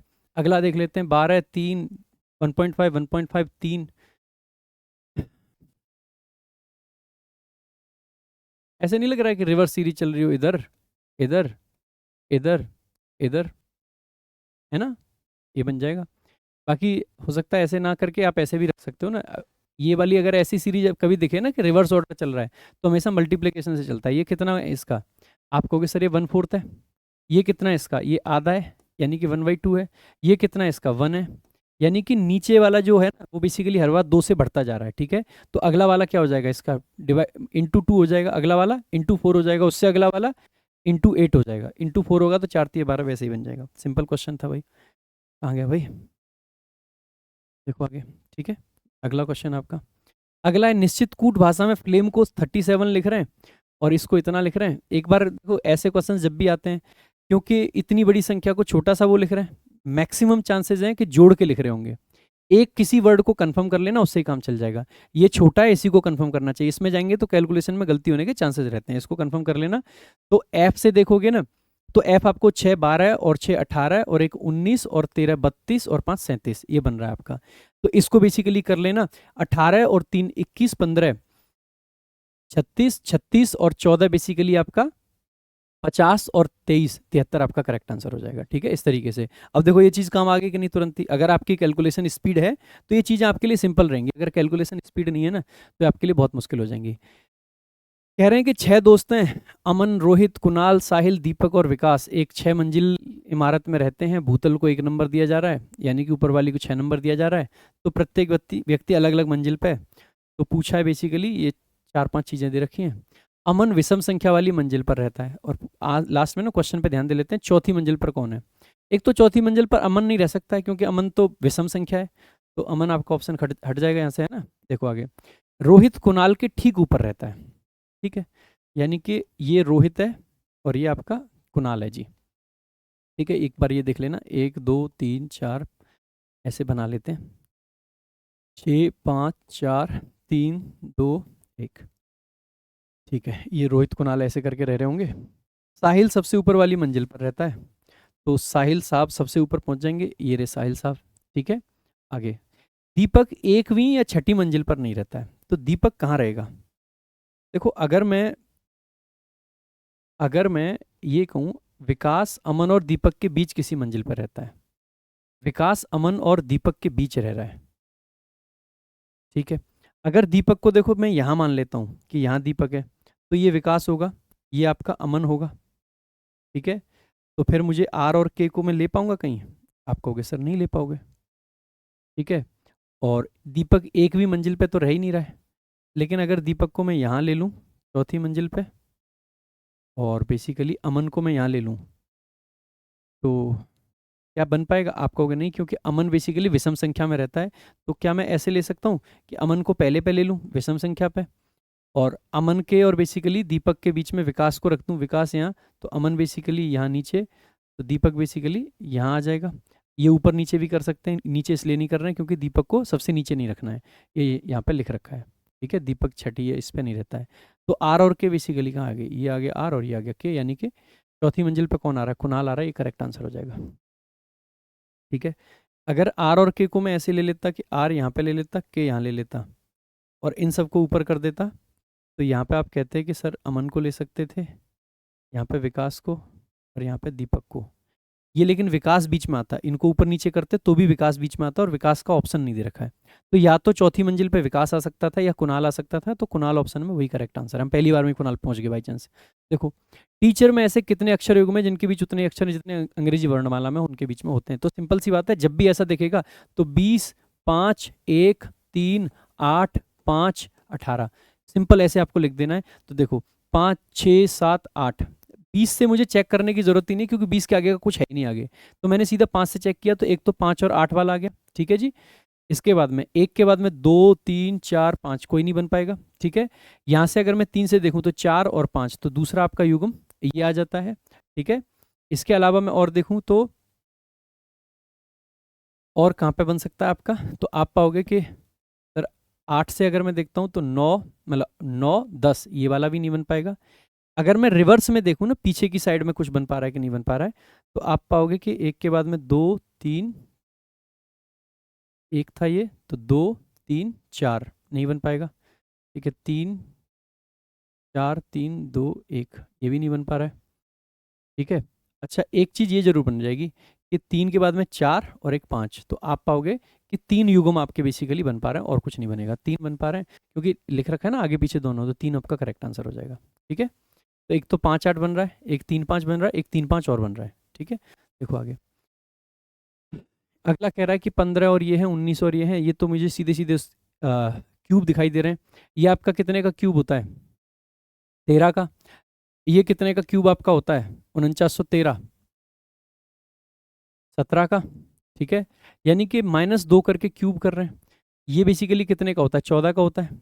लास्ट क्लास में मैंने बताया भी था, सबसे पहले 11 का 1331 होता है, 12 का 1728 होता है, 13 का बेसिकली 2197 होता है, 14 का आपका 2744 होता है, 15 का आपका बेसिकली 3375 होता है, 16 का 4096 होता है, 17 का 4913 होता है, ठीक है। ये आपको सारे के सारे इतने तो याद होने चाहिए, ठीक है। इवन आपको 18, 19, 20, 21, 22 इन सब के भी होने चाहिए। तो आप बेसिकली क्या है, क्योंकि 14 का है तो 16 आपका करेक्ट आंसर आ जाएगा। अगर देखो क्यूब मुझे याद नहीं होते तो इस क्वेश्चन को सोचने में मुझे बहुत सारा टाइम लग सकता था, लेकिन मेरे को क्यूब याद है ना, तो क्यूब मैथ से ज़्यादा बिलीव मी रीजनिंग में हेल्प करेंगे आपकी, स्क्वायर क्यूब वगैरह, है ना। परिवार में 6 सदस्य हैं, राहुल, अमित और नेहा के पिता हैं। चलो जी, राहुल पिताजी हैं, ये बेसिकली अमित और नेहा। अच्छा, ऐसे क्वेश्चंस देखो तो आप कहोगे अमित नेहा भाई बहन है, ठीक है। और उसके बाद में राहुल इनके ऊपर आ गए, ठीक है। राहुल की पत्नी प्रिया हैं, तो ये प्रिया आ गई। अमित की शादी मीरा से हुई है, तो अमित के साथ में मीरा जी का कनेक्शन है, और जो कि रोहन की माँ है, और रोहन इनके ये हैं। तो पूछा परिवार में कुल कितनी महिला सदस्य हैं। अब देखो जैसे हमने अभी बनाया इसके हिसाब से अगर हम देखेंगे ना, तो आप पाओगे कि सर एक तो ये महिला ये थी, एक आप पाओगे कि ये प्रिया जी महिला थी, और एक आपको लगेगा कि नेहा महिला है।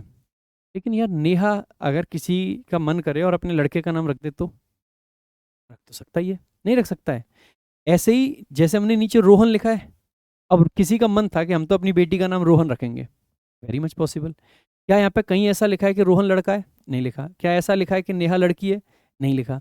इसका मतलब है कि ये डाटा इनएडिक्वेट है और हमारे पास में पूरा डाटा नहीं है। ये करेक्ट आंसर होगा आपका, ठीक है। देख के आपको लग सकता है कि 3 है, 3 आंसर मार्क कर दोगे तो फंस जाओगे। क्यों? नाम पे नहीं जाना है भाई, नाम पे नहीं जाना है। नाम तो कुछ भी हो सकता है। नाम तो हो सकता है कि कल को देखो आज यहाँ पे तो चलो ऐसे नाम थे जो कि थोड़े से वैसे लग रहे हैं आपको महिला जैसे, बहुत सारे नाम, जैसे नीरज नाम है। नीरज कम से कम मेरे जानने वालों में ही 4-5 लड़की भी हैं और 4-5 लड़के भी हैं। क्या कर सकते हो? ब्रिजेश नाम है, लड़कियां भी होती हैं और लड़के भी होते हैं, ठीक है। तो देखो मतलब नीरज की अगर मैं बात करूं तो मेरी सबसे बड़ी दीदी का नाम नीरज है, और एक हमारे जीजाजी भी लगते हैं उनका नाम भी नीरज है। तो ऐसे नाम हो सकते हैं, तो नाम पे नहीं जाना है। यदि एक मोटरसाइकिल चालक 20 मिनट में 5 किलोमीटर की दूरी तय करता है, तो वह 2 घंटे 20 मिनट में कितनी दूरी तय करेगा? अरे कैसी बात कर रहा है यार। 20 मिनट में 5 किलोमीटर है, तो 1 घंटे में बेसिकली 15 किलोमीटर, 2 घंटे में 30 किलोमीटर, और ये तो बताया था कि 20 मिनट में 5 है, तो 30 और 5 35 आपका करेक्ट आंसर हो जाएगा। मैथ्स का क्वेश्चन पूछ रहे हैं भाई, मैथ्स में तो इनसे ये पूछे नहीं गए थे आसान वाले वहाँ तो मुश्किल मुश्किल पूछ रहे थे। देखो आगे कह रहे हैं कि ऑड वन आउट, कुछ और डाटा तो दिख नहीं रहा है। अगर ऑड वन आउट देख रहे हैं 25 9 16 36, एक तो मुझे सारे स्क्वायर दिख रहे हैं, कॉमन कॉमन सी बात जो है। एक मैं ये कह सकता हूँ कि ये तो जी 625 में से 5 घटा रहे हैं, ये 9 का स्क्वायर होता है 81, 81 में से ये कितने घटाएं, 6 घटाएं है ना। और 16 का स्क्वायर कितना होता है 256, 256 में से कितने घटाएं, 4 घटाएं। अब देखो एक सिंपल चीज़ देखो, इसका अंडर रूट आ रहा है 5 और इसका स्क्वायर आता है 625, अंडर रूट को स्क्वायर में से घटाया है। इसका अंडर रूट आता है 4, स्क्वायर आता है 256, तो अंडर रूट को हटाया है। यहाँ पे देखोगे इसका अंडर रूट आता है 3, तो कायदे से 78 होना चाहिए था, यही करेक्ट आंसर है। अब 36 का स्क्वायर निकाल लेना, उसके बाद में घटा के देख लेना 6 को, 1296 होता, 1296 में 6 घटाते। तो सिंपल क्वेश्चन था, ज़्यादा मुश्किल नहीं। वाक्य पर विचार कीजिए, रोजेज ब्लूम एवरी मंथ, ठीक है जी, हर महीने खिलते हैं, कर लिए विचार। अब कह रहा है कि यदि प्रत्येक शब्द का तीसरा अक्षर बाएं से लेते हुए चुना जाए, कहाँ से ले रहे हैं, बाएं से, यानी कि इधर से, ठीक है, ये बायां होता है और ये इधर आपका राइट होता है, ठीक है ना।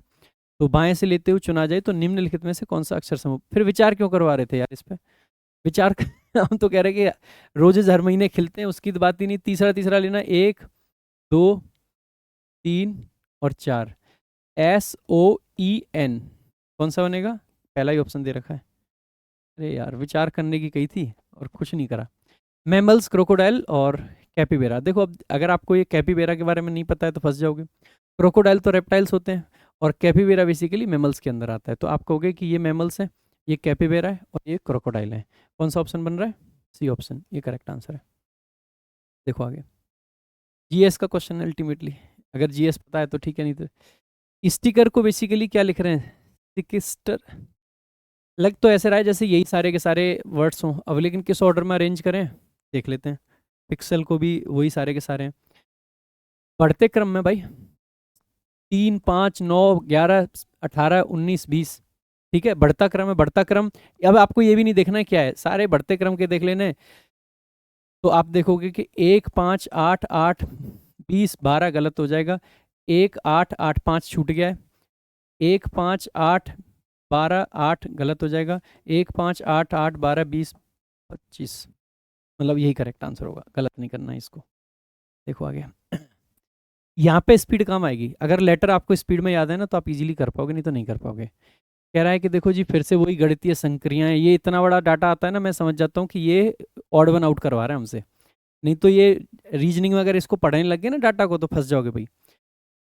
34 47 और 60 है, 23 36, देखो 13 का गैप यहाँ भी दिख रहा है, यहाँ भी दिख रहा है और यहाँ भी 13 का ही दिख रहा है भाई, है ना, यहाँ भी 13 का ही दिख रहा है। ये तो पैटर्न सीधे ही मिल जाएगा आपको, 13 का है और 14 का है, ठीक है, तो 13 का है और 13 का है, एक ही ऑप्शन है जो कि नहीं फॉलो कर रहा है, ये ऑप्शन करेक्ट आंसर होगा। देखो आगे ये क्या आपका सीरीज है, बाएं से दाएं रखने पे क्या बनेगा। तो देखो जब भी ऐसा होता है ना तो आपको कॉमन कॉमन चीजें उठा लेनी है, जैसे आपको यहाँ पे CAT दिख रहा है, बीच में ब्रेक देखे, यहाँ पे भी आप देखोगे कि C बीच में एक चीज है और ST, यानी कि यहाँ पे S रहा होगा तो यहाँ पे क्या रहा होगा, A रहा होगा, तो आपको कहीं ना कहीं दिख रहा है ना CASTL, CASTL, तो T यहाँ पे आ जाएगा, तो C यहाँ पे आ जाएगा, ठीक है। तो जो एक पैटर्न मेरा बन रहा था, तो लास्ट में आपको क्या दिख रहा है, CT दिख रहा है। अच्छा CT के कितने ऑप्शन दिख रहे हैं आपको लास्ट में, एक ही ऑप्शन है, यही करेक्ट आंसर होगा भाई। देखो आगे शुरुआत के चेक करोगे तो ज़्यादा फंसोगे, क्योंकि शुरुआत में कोशिश करता है एग्जामिनर कि ऐसे क्वेश्चंस को डाले जो कि आप आसानी से मतलब फंसते जाओ, ऑप्शंस जल्दी एलिमिनेट ना हो, एक ही एक ऑप्शन एलिमिनेट हो। कह रहा है कि आकृति में त्रिभुजों की संख्या ज्ञात करनी है, देखो जी कर देंगे ज्ञात। ये जब क्रॉस बनाते हैं, ये जो वाला दिख रहा है आपको, तो कितने बनते हैं इसमें, 8 बनते हैं, तो 8 इसमें और 8 इसमें, 8 दूनी 16 हो गए भाई। अब आप देखोगे कि देखो एक ये वाला एक्स्ट्रा बना रखा है इन्होंने और ऐसे चारों कोने पे हैं, तो बेसिकली 16 और 4 20 हो जाएंगे। इसके अलावा इसके और इसके मिलने की वजह से एक ये सेम ऐसे ही, एक ये 2, अगर 2 इस साइड में तो 2 आपके इस साइड में बनेंगे, तो 16 और 4 20 और 4 24। अब ऑप्शंस को अगर मैं देखूंगा क्या 25 बन सकते हैं, आपको वो कभी नहीं बनेंगे, क्यों नहीं बनेंगे पता है, सिमेट्रिक फिगर है, जो चीजें इधर हो रखी हैं वही सेम चीजें इधर हैं, जो ऊपर हैं सेम चीजें नीचे हैं, और सिमेट्रिक फिगर है ना, तो ऐसे में सिंगल ट्रायंगल कहीं बनेगा ही नहीं, सिमेट्री है क्योंकि सब जगह। तो आप कहोगे सिमेट्रिक फिगर है, तो बी ऑप्शन आपका करेक्ट आंसर होगा। अगला क्वेश्चन देख लेते हैं। एड्रेस है, इसमें तो नज़रों का ये चेक करना चाहते हैं, तो क्या क्या है। मैं तो ऐसे में सबसे पहले ऑप्शंस पे देखता हूँ। लेंथ इसकी मुझे अनयूजुअल छोटी सी लग रही है, कुछ गड़बड़ होगी। ये श्री में गड़बड़ दिख गई, कहाँ जहाँ से ना लेंथ बिगड़ रही होती है, जैसे इन तीनों के गणेश मुझे एक साथ दिख रहे हैं, इसका अलग दिख रहा है, तो लेंथ बिगड़ी, ये गलती दिख गई। ठीक है, इसके बाद में देखोगे कि और कहाँ पे है। ठीक है, तो नंबर्स हमेशा चेक कर लो, इसका 304 दिखाई दे रहा है, ये गड़बड़ हो जाएगी। दो ऑप्शन अब आपके बचे हैं। ठीक है, दो ऑप्शन में ये थोड़ा ज़्यादा सा है, तो यहाँ देखोगे ये स्ट्रीट है और ये रोड है, ये करेक्ट आंसर हो जाएगा। देखो आगे, अगला है आपका, कह रहा है कि कौन से दो घटती संक्रियाओं के चिन्हों को आपस में बदलने पर दी गई समीकरण सही हो जाएगी। बदल के भी देख सकते हो, या तो देखो ये कह रहा है 960 है, यहाँ 998 है। अगर 960 में से 40 घटा दिए ना, 920 बचेगा, यानी कि हमें कुछ ऐसा करना है कि नेगेटिव वाली चीज़ें कम रहें, क्योंकि हमें या इसको बढ़ाना है, नेगेटिव वाली चीज़ें कम रहें। तो अगर यहाँ से इसको थोड़ा सा चेंज करके कुछ और कर सकते हैं ना, तो ज़्यादा अच्छा रहेगा। तो एक बार देख लेते हैं क्या क्या किया जा सकता है। माइनस और प्लस को चेंज कर देंगे तो कोई फर्क नहीं पड़ने वाला है। ठीक है, ये यहाँ पे देखेंगे 4 आ जाएगा, यहाँ से देखेंगे 8×5 = 40, तो 40 मतलब 8×5 क्यों, ये 4 था, 8×4 = 32, तो माइनस का ही बनेगा अल्टीमेटली। तो इससे कुछ फ़ायदा नहीं होगा, पहले वाले ऑप्शन को देखेंगे। भाग और गुणा, अगर इसको चेंज कर रहे हैं हम, भाग और गुणा को, तो गुणा को यहाँ पे कर देंगे, भाग को इधर कर देंगे, तो इससे तो दशमलव में और आ जाएगी संख्या, तो ये तो वैसे ही गलत हो जाएगा। प्लस और भाग, प्लस को और भाग को अगर हम करेंगे तो देखो भाग इधर चला जाएगा, तो ये बेसिकली कितना बना 2। ठीक है, और ये बेसिकली 8×40। ठीक है, और ये -के 2, तो बेसिकली आप कहोगे सर यही बन जाएगा।